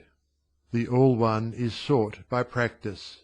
He is perceived by knowledge, and he is realized by the perfection of practice and the consummation of knowledge. To rise above good and evil, hatred and love, prejudice and error, desire and pain, self-love and sorrow, passion and remorse, life and death, is to enter the unending peace of the All One, is to realize the immortality of the All One, is to become the All One. The All One is that perfect good which is beyond both good and evil. He is that perfect love which neutralizes love and hate. He is that perfect life which is not broken by life and death. He that would know him, let him become his disciple. Let him remove the ever-changing opposites within, until he comes to that which changes not. So shall he find the eternal rock, even the blessed All One, the Master of Peace. He that searches without, he shall not find. He that is proud of his knowledge, he shall not find. He that fortifies himself against others, he shall not find. Realize, O disciple, thine inward error, thine inward delusion, thine inward ignorance, thine inward delusion rooted in self, and having realized, leave error and cling to truth. Fly from ignorance to the knowledge that is pure, and fortify thyself against the enemies within thyself. By this way is the All One approached, by none other is he accessible. He that is willing to be naked to self, let him come and be clothed with truth. He that is willing to die to error, let him come and be reborn as a child of truth. He that is willing to become empty, let him come and be filled with the knowledge of the All One, the good that is supreme, the humility that is sublime, the love that transcends all sorrow. To this attainment shall he surely come, who seeks the All One by the path of peace. The fourth prophecy, called Unrest. The voice of the Spirit to the children of the flesh. This is darkness, to be enslaved by sin. This is light, to be free from sin. There is a place of darkness, a dwelling place of deep darkness, and they who abide there cry out of their unrest. They cry and are not heard, because their cry is of self. They call upon their God, but the silence is not broken. The echo of their own voice they hear, and it affrights them. And they remain in their sins. And remaining in their sins, they shall cry, We have sown wheat and have reaped straw.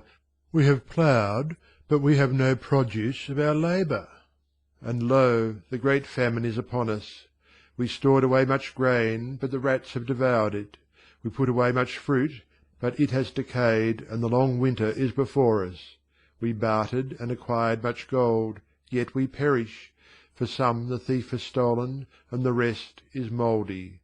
What shall we purchase, having no bread? There is no bread, and no seller of bread. We die, and there is none to save us. And again, in their deep bitterness, they shall say, We have toiled mightily, but we have no reward. That which we built is destroyed, that which we made secure is undermined, and all our wonderful works are crumbling away. We ate and slept, but now we are afflicted. We made sacrifices, yet now we are deserted. We built ourselves pleasant mansions, and there is no rest in them.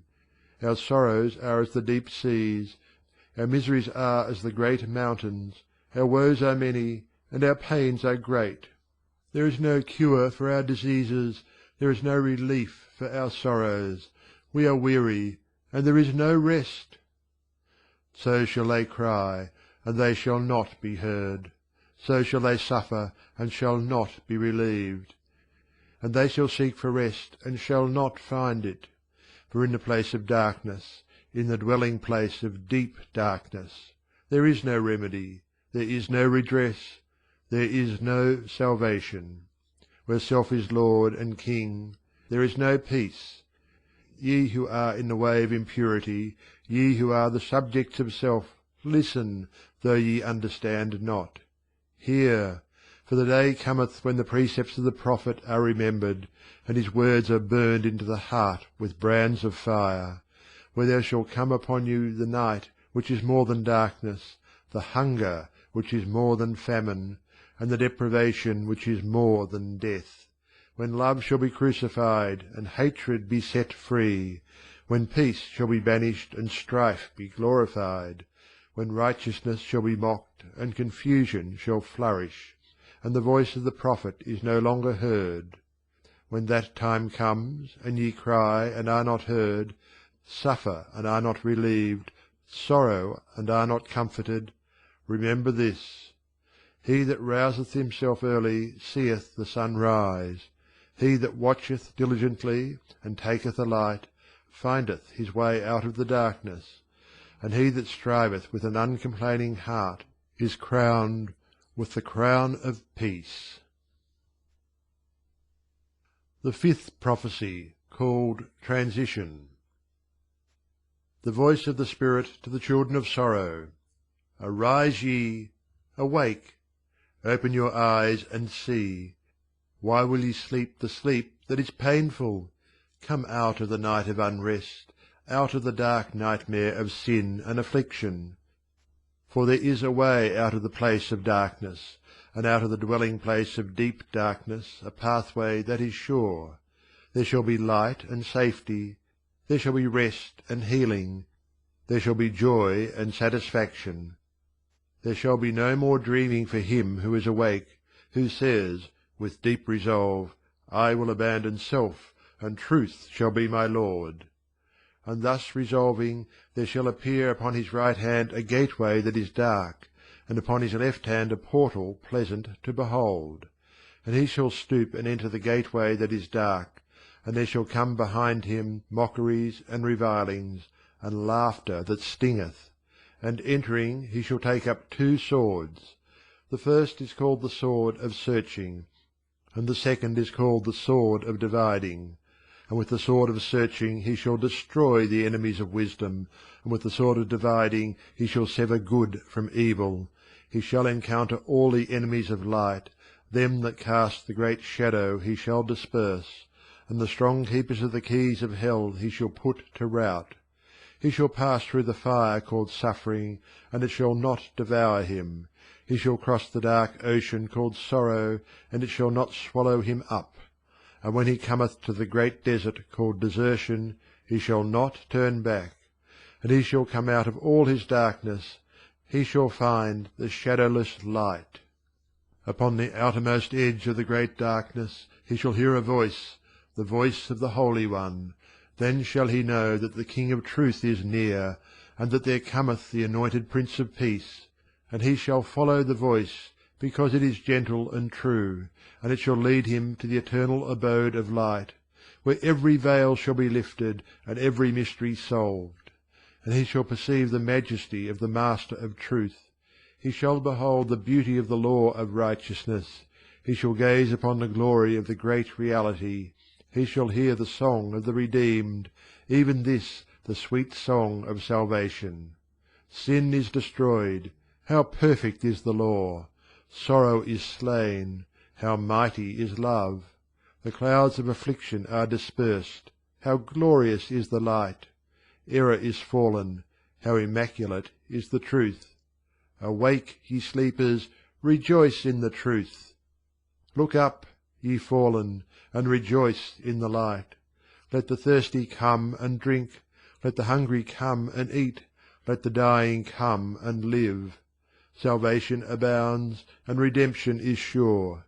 And entering the gate of peace, the empires of this world shall be to him as dust, its glories as clouds that are dispersed, its pleasures as chaff that is carried away, and its pursuits as houses having no foundation. And the voice of the Holy One shall say unto him, Conqueror of self, slayer of sin and sorrow, disperser of shadows and illusions, put away the sword of searching, and let the sword of dividing be sheathed. Here are no sorrows, Here is no darkness and affliction, and strife and division cannot enter here. Lowly doer of righteousness, thou hast found my law. Silent seeker of truth, thou hast found my peace. Lover of meekness and good, thou hast found me. Take up thy abode in my eternal habitation.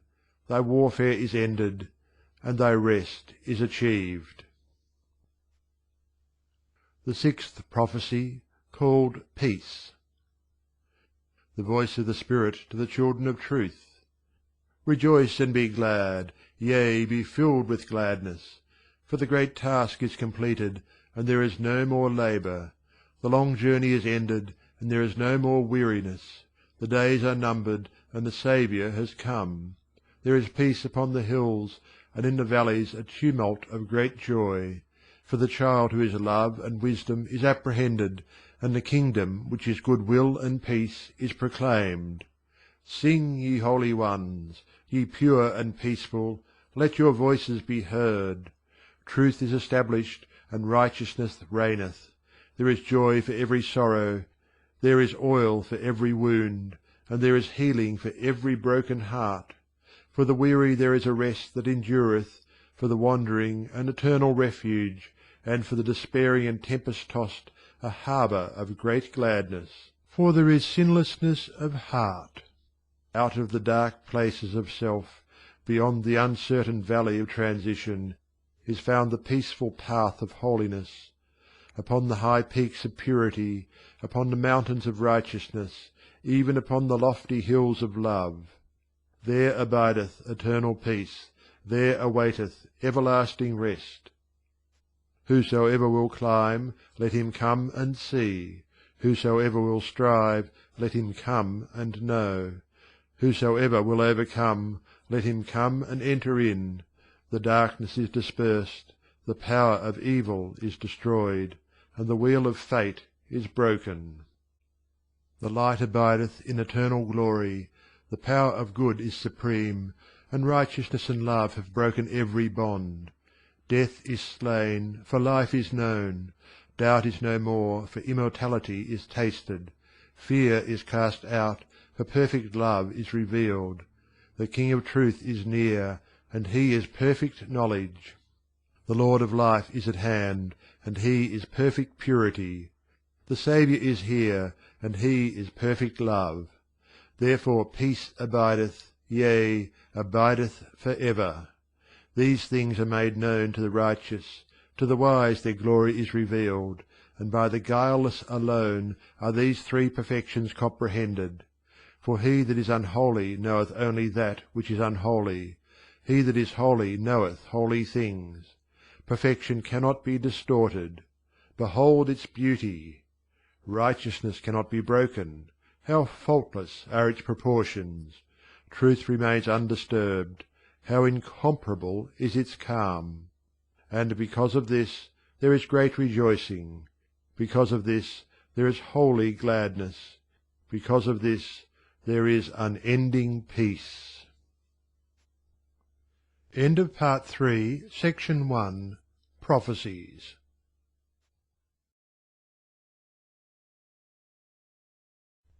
Part 3 of the Divine Companion, by James Allen. Section 2. Exhortations. The first exhortation, concerning purity. The purity that is stainless, to this I exhort men. To the purity of the highest I point the sons of light. I exhort also the children of error to the excellent way of purity. For out of purity groweth truth, and they who seek it seek the heavenly light. Ye who are bound, come now and be free. Say not, I am helpless, ye who are enslaved, for the way of emancipation is opened up, yea, even salvation knocketh at your door. Will you choose liberty? Or will ye rather choose to be bound? In purity there is freedom, understanding dwelleth in her temple, and joy and gladness and peace are her doorkeepers. Come then and listen to the exhortation of truth, and having listened, do that which is pure, and doing that which is pure, ye shall know the supreme blessedness. not in thy acts alone shalt thou find purity, the purity of the highest is not confined to acts. Nor by cutting off thy acts shalt thou become pure, but by cleansing the source of thy acts, even thy mind and heart. For a pure mind cannot commit impure acts, neither can a stainless heart bring forth any unlovely thing. What then defileth, and what maketh clean? The unchaste thought, the impure desire, the selfish inclination, this defileth and bringeth forth darkness and death. The pure thought, the holy aspiration, the unselfish love, this cleanseth and bringeth forth light and love. Come then and see how straight is the narrow path of purity. Come and know how open and unsecret are the beautiful courts of truth. Come and understand how simple is the excellent law of righteousness. Easy to find and pleasant to walk is the path of purity. Open wide and inviting entrance are the gates of truth. Near at hand and ready for investigation is the law of righteousness. To harbour hateful thoughts, to cherish lustful inclinations, to nurture the seeds of malice in the heart, this defileth and leadeth to suffering. To thirst for pleasures and rewards, to dwell upon the sins of others, and to think, I am better than this man, this maketh impure and causeth thee to wander from truth, to seek for thyself, and not to consider others, to depreciate others, and to think highly of thine own works, and to make proud and stubborn thy heart. This staineth thy soul, and taketh thee away from thy peace. Behold, how glorious is the path of purity! How lovely is the treasury of truth! How comely and beautiful is the garment of holiness! To be free from hatred, lust, and malice, how sweet, how pleasant! Not to desire pleasures and rewards, how good, how joyful! Not to magnify evil in others, how fair, how lovely! To put away all egotism, how beautiful, how peaceful! The blessedness of a pure heart is beyond conception, the loveliness of a sinless mind is beyond comparison, and supremely blissful is the immortality of the righteous. Peace-producing is the purity of the highest, joy-inspiring is the stainless life, and rich in wisdom is the heart that is sinless. Ye who are tired of sin, ye who know the bitterness of impurity, ye who seek the everlasting peace, come and enter the door of purity, and let holiness be your companion. Purify your thoughts, wash white the garment of your mind, cleanse ye the secret places of your heart. This done, truth shall come and dwell with you, knowledge shall be your lamp, and wisdom your guide, righteousness shall be your everlasting protection, and light and joy and peace shall abide with you for ever. The second exhortation, concerning humility. The humility that is blameless, to this I exhort men. I point them to the sublime pathway of humility. Without humility who shall see truth? Without meekness who shall comprehend the All-One? Without lowliness who shall find the great reality? Love dwelleth with humility, wisdom also abideth there, and peace remaineth with the lowly heart. Put away thy pride, think no more of thy superiority, and purge thy mind of all its vanity. Then shall the truth dignify thee. Truth fleeth from pride, wisdom departeth from egotism, and holiness and vanity cannot dwell together. Out of humility cometh light, but darkness dwells with vanity and pride. Of what art thou proud, O man? Of thy beauty? Corruption awaits it. Of thy garments? The moth and the dust shall destroy them. Of thy possessions? Tomorrow another shall possess them. Of thy talents? Their lustre shall be dimmed. Of thy fame? It shall disappear as a mist. Of thy learning? Even now it is surpassed. Of thy works? They shall vanish away for ever. What then remaineth, if all these things are as naught? Wisdom remaineth, and truth and love, and joy and peace and enlightenment are established. But these cannot be known to the proud, neither can the vain man understand them, and their glory is not revealed to him that is subject to self. What can darkness reveal? He who walketh in darkness, what shall he see? The proud are blinded by darkness, the vain stumble and lose their way, and grief and desolation are the end of self. The enlightenment of humility is more than learning, the power of meekness is more than the strength of many conquerors, and he that makes lowly his mind establishes himself upon a rock. How shall the proud stand? They fall of their own weakness. How shall the vain endure?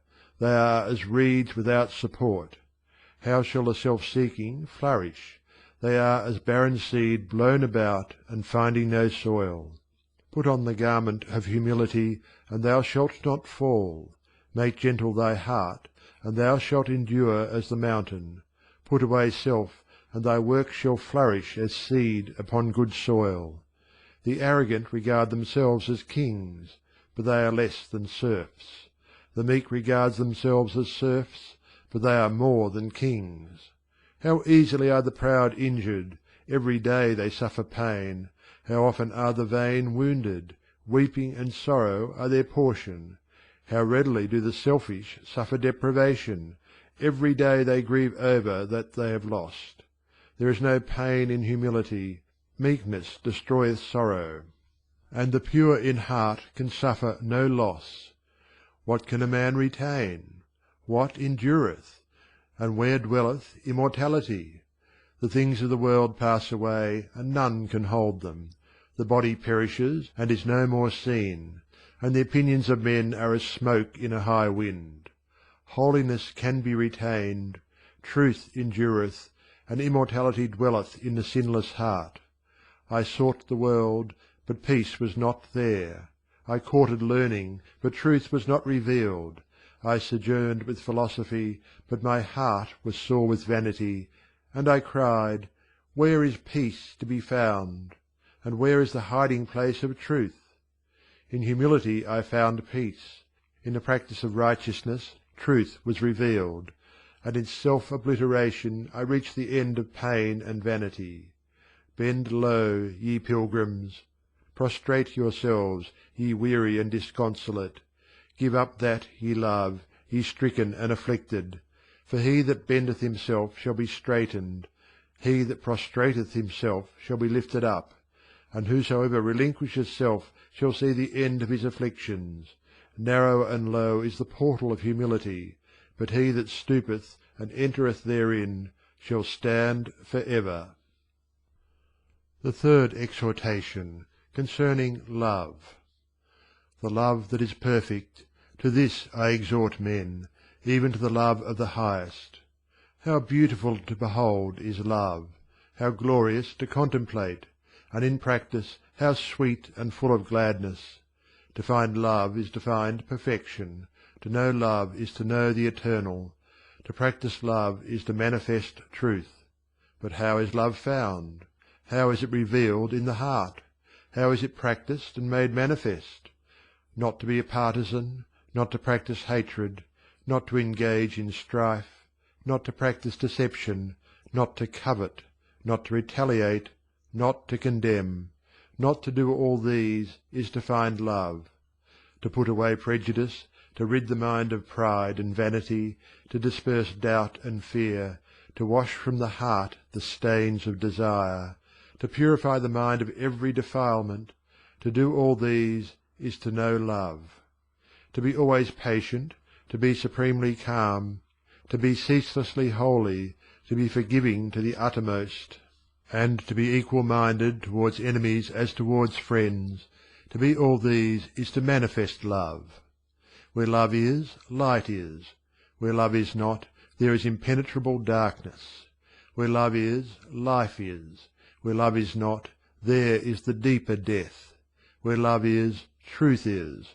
Where love is not, there is error and confusion. Love changes not, for love is truth. Love sins not, for love is perfect. Love grieves not, for love is the eternal.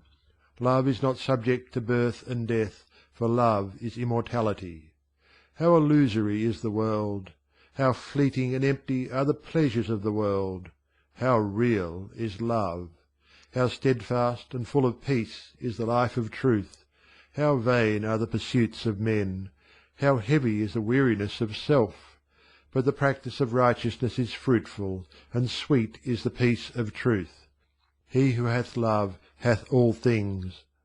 The Master dwelleth in love the great reality abides, and the wonderful peace is only found by love. The purity of the highest is there, the majesty of humility also, and he who adjusts his heart to love is perfect.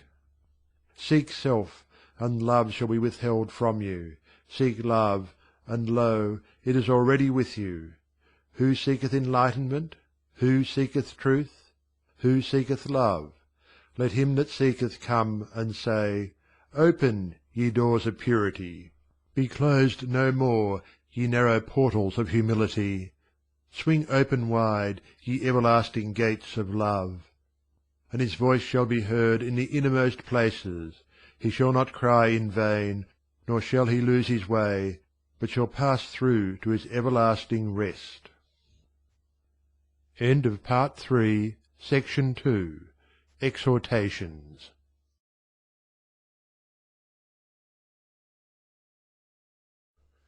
Part 3 of the Divine Companion by James Allen. Section 3. Instructions. Instruction concerning the Master. To the obedient and the ready, to all who are willing to understand, to those wandering in the darkness and unable to perceive the light, come now and listen, come now and be made glad, enter now into the revelation of purity. The Master is not perceived by the senses, nor comprehended by the reason, nor realized by argument.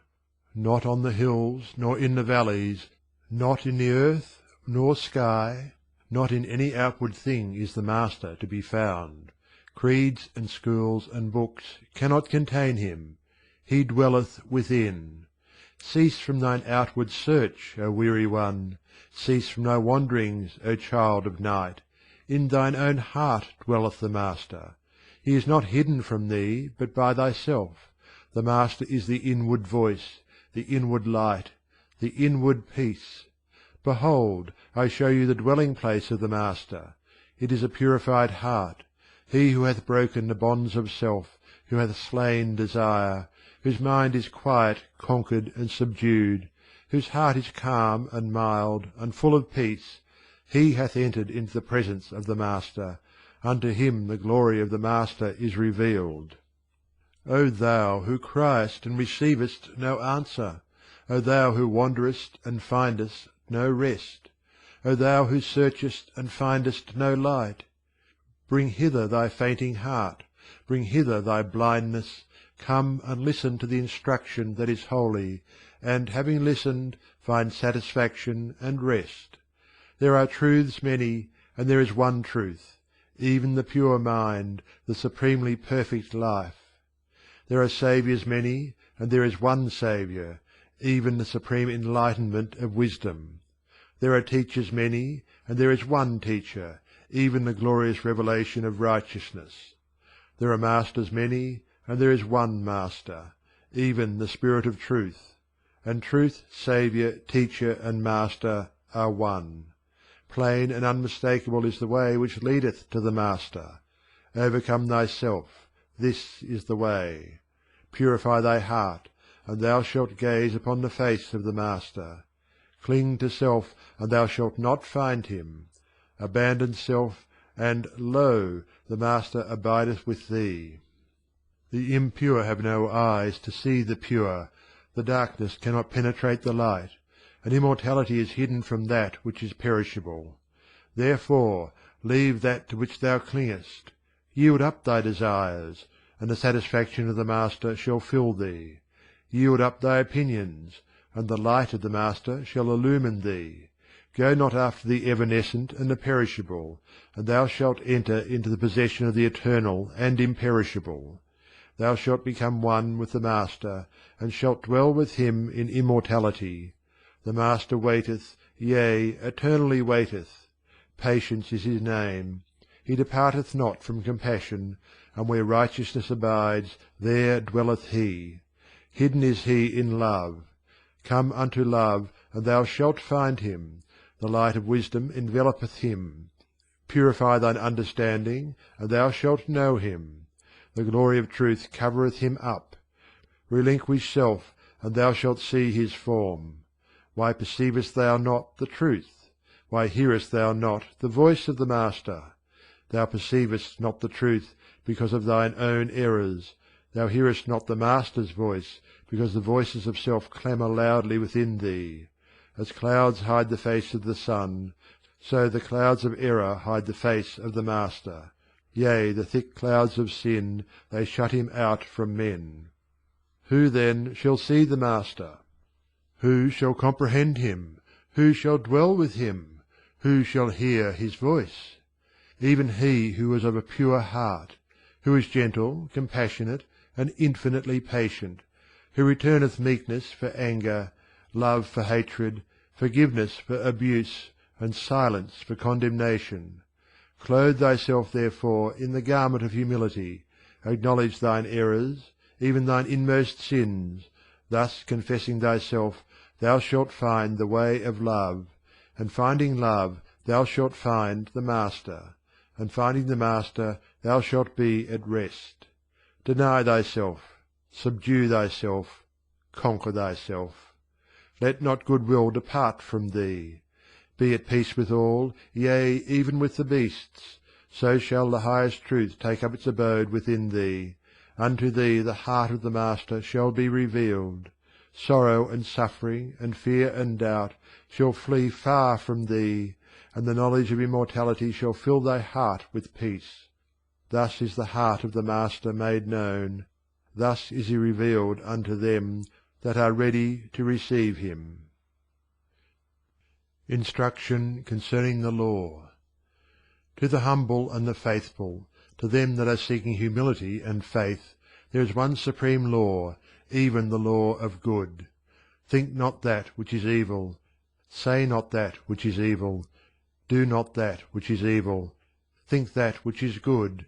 Say that which is good. Do that which is good. So shalt thou come to know the law. By no other way can it be comprehended. The knowledge of the law maketh the heart glad. It filleth the mind with joy. It destroyeth all sorrow. Suffering ceases for him who knows the law. Sin and grief and affliction leave him. And wheresoever he goes, peace follows him. Happy is he who has perceived the law. Blessed is he who practises it. Divine is he who has become one with it. Come, thou that searchest, weary and almost hopeless, prostrate thyself in the dust of obedience. Deny thyself to the uttermost. Leave all that thou art proud of. Yea, sacrifice all. So shalt thou put on the yoke of lowliness, and shalt thou enter into a knowledge of the law. Then shalt thou come to know the three names of the law of good. The first is justice, the second righteousness, the third love. Men, loving self, deny these lofty names, and having no knowledge of the law of good, wandering in the dark, they fall into treacherous places, and fear and doubt and sorrow and suffering dwell with them. Practice the inward righteousness, and thou shalt see the ineffable glory of the three names. Thou shalt comprehend the law of good, and bliss and peace shall fill thee. To know the law, to obey the law, to practice the law, this only is salvation, this only is emancipation from error and unrest. Supremely glorious is the law of good, supremely peace-giving is the knowledge of the law. Supremely blessed is he whose pilgrim feet walk in obedience with the law. He who says, I will no more cling to self, I will no more engage in strife, I will no more retaliate, I will no more judge and condemn. Hitherto I have clung to self, I have sought to gratify self, I have defended and protected myself. But now I will abandon self, I will sacrifice and not defend myself. Yea, utmost crucifixion shall be mine. I will love all men, and only myself will I condemn. The garment of humility shall cover me, righteousness and love shall be my protection, even in the highest will I take my refuge. Good will shall be my guide, compassion shall not depart from me, and the divine gentleness of truth shall guide my thoughts and actions. Thus will I cease from sin, thus will I practice the highest good. He who thus resolves shall know the law of good shall he comprehend. The fullness of its majesty shall be revealed to him, and from all evil shall he be protected. Therefore let a man believe in good, let him cling to good, let him practice good. He will thus come to comprehend himself. Comprehending himself, he will comprehend the universe. He will thus arrive at peace. When a man's body is defiled, does he not wash it and make it clean? When a man's heart is defiled, let him likewise wash it and be clean. 5 are the waters which wash away sin: purity, which washes away all indulgences and lusts; pity, which washes away all self-seeking and indifference; humility, which washes away all prejudice and pride; joy, which washes away all covetousness and envy; love, which washes away all hatred and condemnation. Whosoever will, let him come and be clean. The waters are ready and waiting. Blessed he is who is free from sin.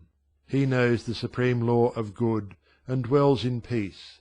Thus is the law of good expounded, thus is it spread abroad in the hearts of men.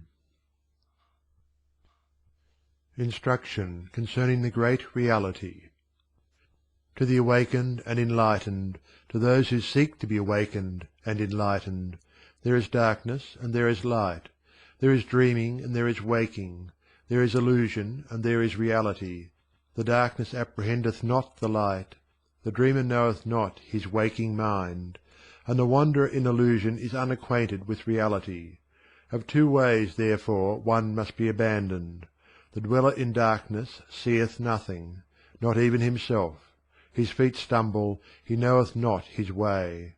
Abandon darkness, and thou shalt come unto the light. Coming to the light, thou shalt see all things. Thou shalt know thy way, and thy feet shall cease from stumbling. The way of the dreamer is uncertain and painful. Pleasure and terror afflict him. He knoweth not where he standeth. He controlleth not himself, and is at the mercy of the unreal. Abandon the dreams of self, O thou that sleepest! Awake! Open thine eyes to the morning, and thou shalt comprehend thine own divinity. The walker in the way of illusion is surrounded with shadows, he perceiveth not the substance. Grasping at bubbles, he is scourged with grief and disappointment. Clinging to the perishable, he mourns, and following after that which vanishes, he is troubled with unrest. Abandon the pathway of illusion, the pathway of thy perishable self, so shalt thou find the imperishable truth. Gladness shall take the place of mourning, and thine eyes shall be opened to the glory of the Great Reality. What then is the Great Reality? The Great Reality is a stainless heart, an enlightened understanding, a soul whose perfect grace is not disturbed. By the practice of righteousness only can the Great Reality be known. He alone can perceive it who controls himself. He alone can enter it who purifies himself. He alone can abide therein who is free from all sin. In the Great Reality all religions and philosophies culminate. They meet here and then vanish away, for there is no division in the Great Reality. Strife and unrest cannot enter there, and he who comes to it is filled with peace. Thou who wouldst understand the Great Reality, thou who wouldst enter it and know its peace, seek the one behind the many, seek the silence behind the noise, seek truth behind self, seek for that which is holy and peace-giving, which abides, and does not pass away like the morning dew. Wisdom abides, love abides, compassion abides, truth abides. Therefore sacrifice self, for self and all the things of self are perishable, they belong to the unreal. Awake then out of thy dreaming. disperse all thy shadows, destroy all thine illusions, and thou shalt enter the great reality. Filled with peace, thou shalt dwell with the eternal harmonies. Filled with bliss, thou shalt sing the everlasting song, the song which thrills the spaces and the worlds. Thy song and mine thus shalt thou sing: I have made the acquaintance of the Master of Compassion, I have put on the garment of the perfect law, I have entered the realm of the great reality. Wandering is ended, for rest is accomplished. Pain and sorrow have ceased, for peace is entered into. Confusion is dissolved, for unity is made manifest. Error is vanquished, for truth is revealed. Blessed is he who has resolved to abandon self. Blessed is he who is pure. Blessed is he who has destroyed all his illusions. He has found the great reality at last. The universe is glad, for again the Master is revealed. The universe is glad, for again the law of good is expounded. The universe is glad, for again the great reality is comprehended. End of Part 3, Section 3, Instructions.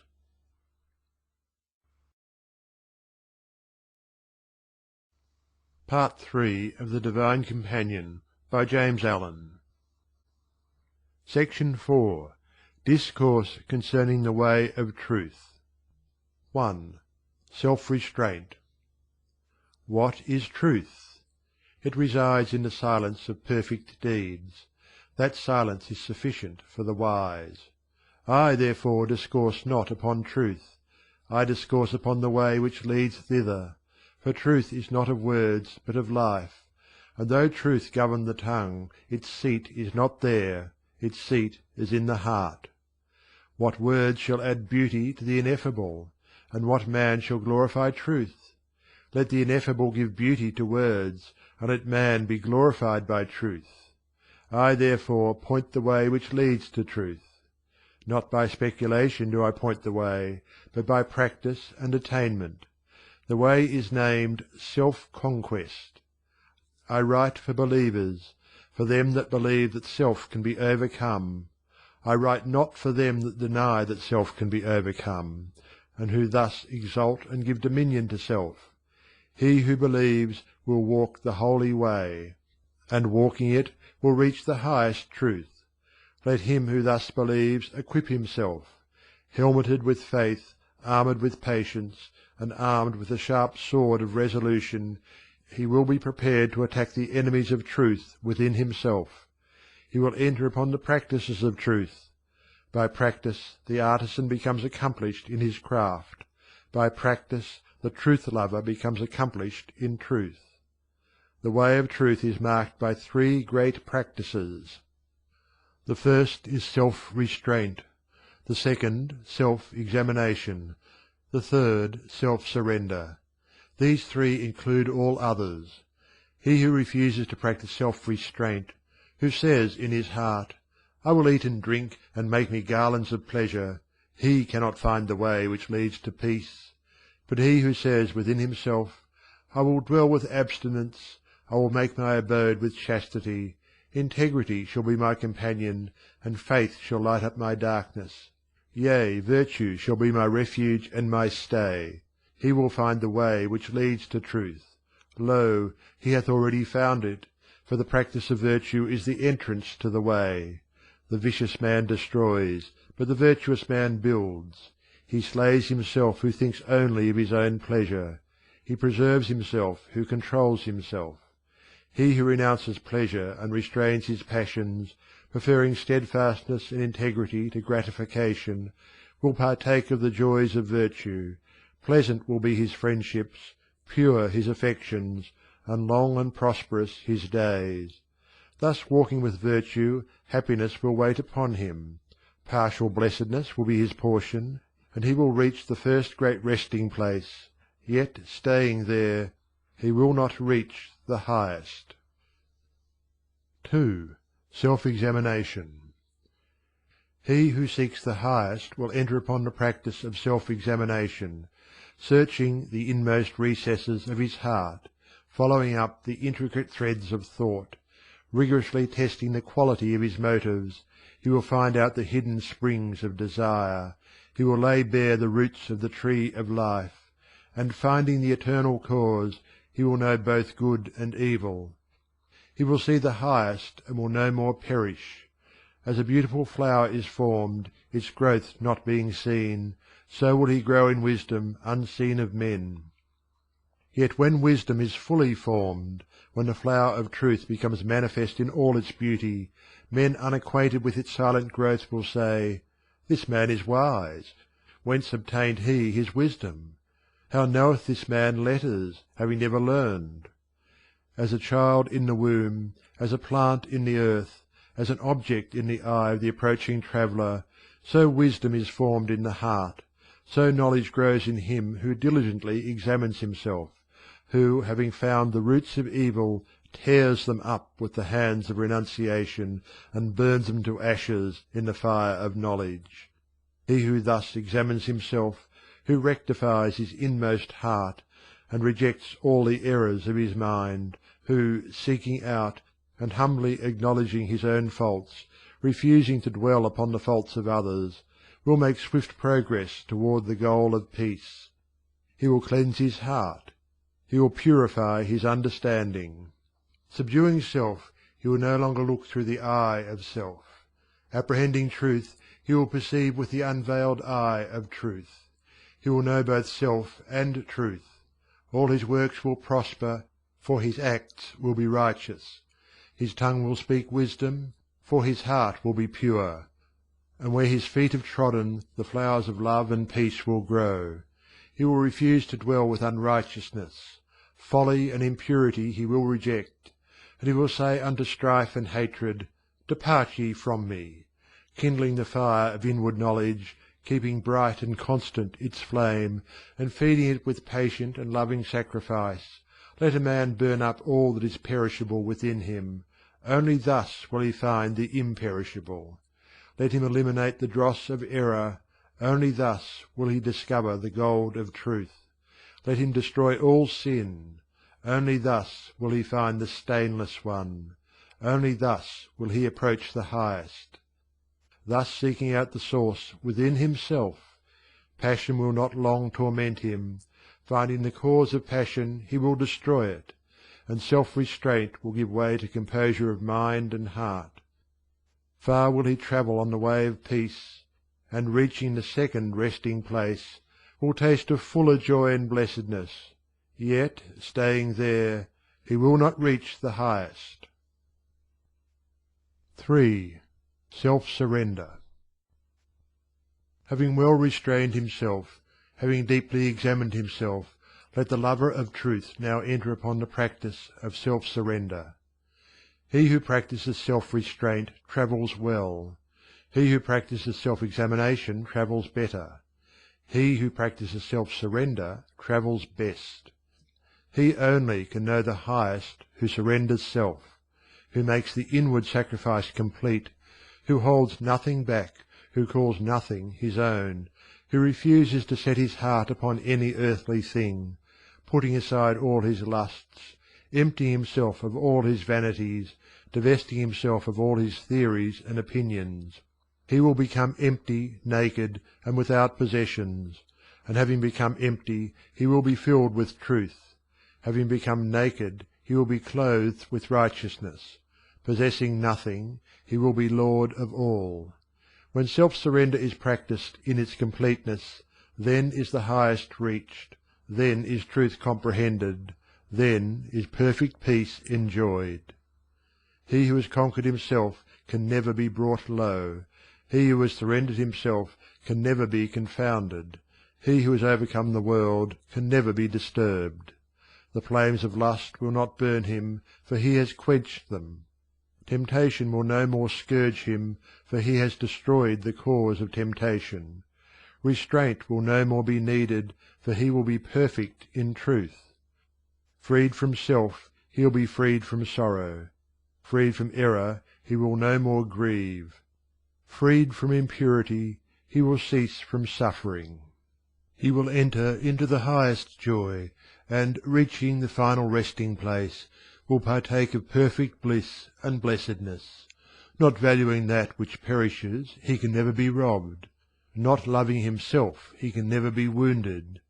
And though men should slay him, he can never be destroyed, for he is no longer self, but truth.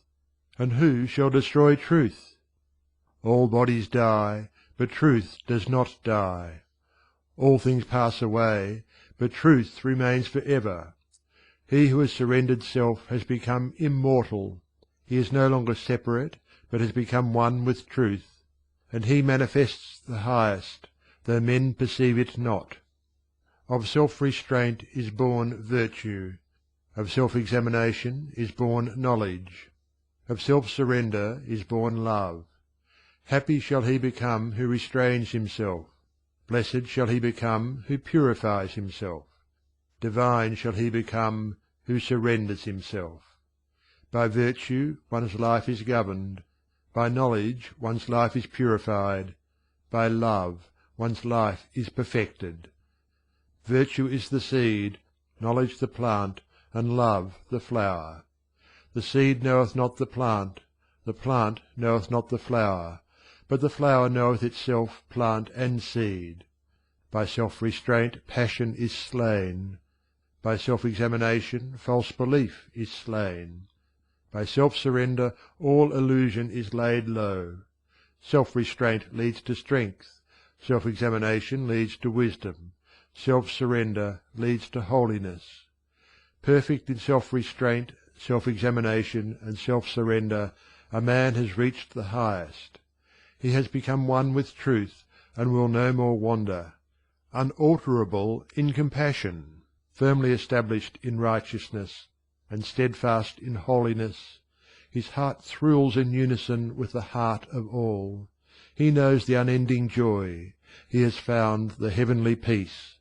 Having stooped to the lowest, he is exalted to the highest. Having conquered sin, he is crowned with holiness. Having crucified self, he is glorified by truth. Willing to be nothing, he has become all. Yielding up all things, he has become possessed of all.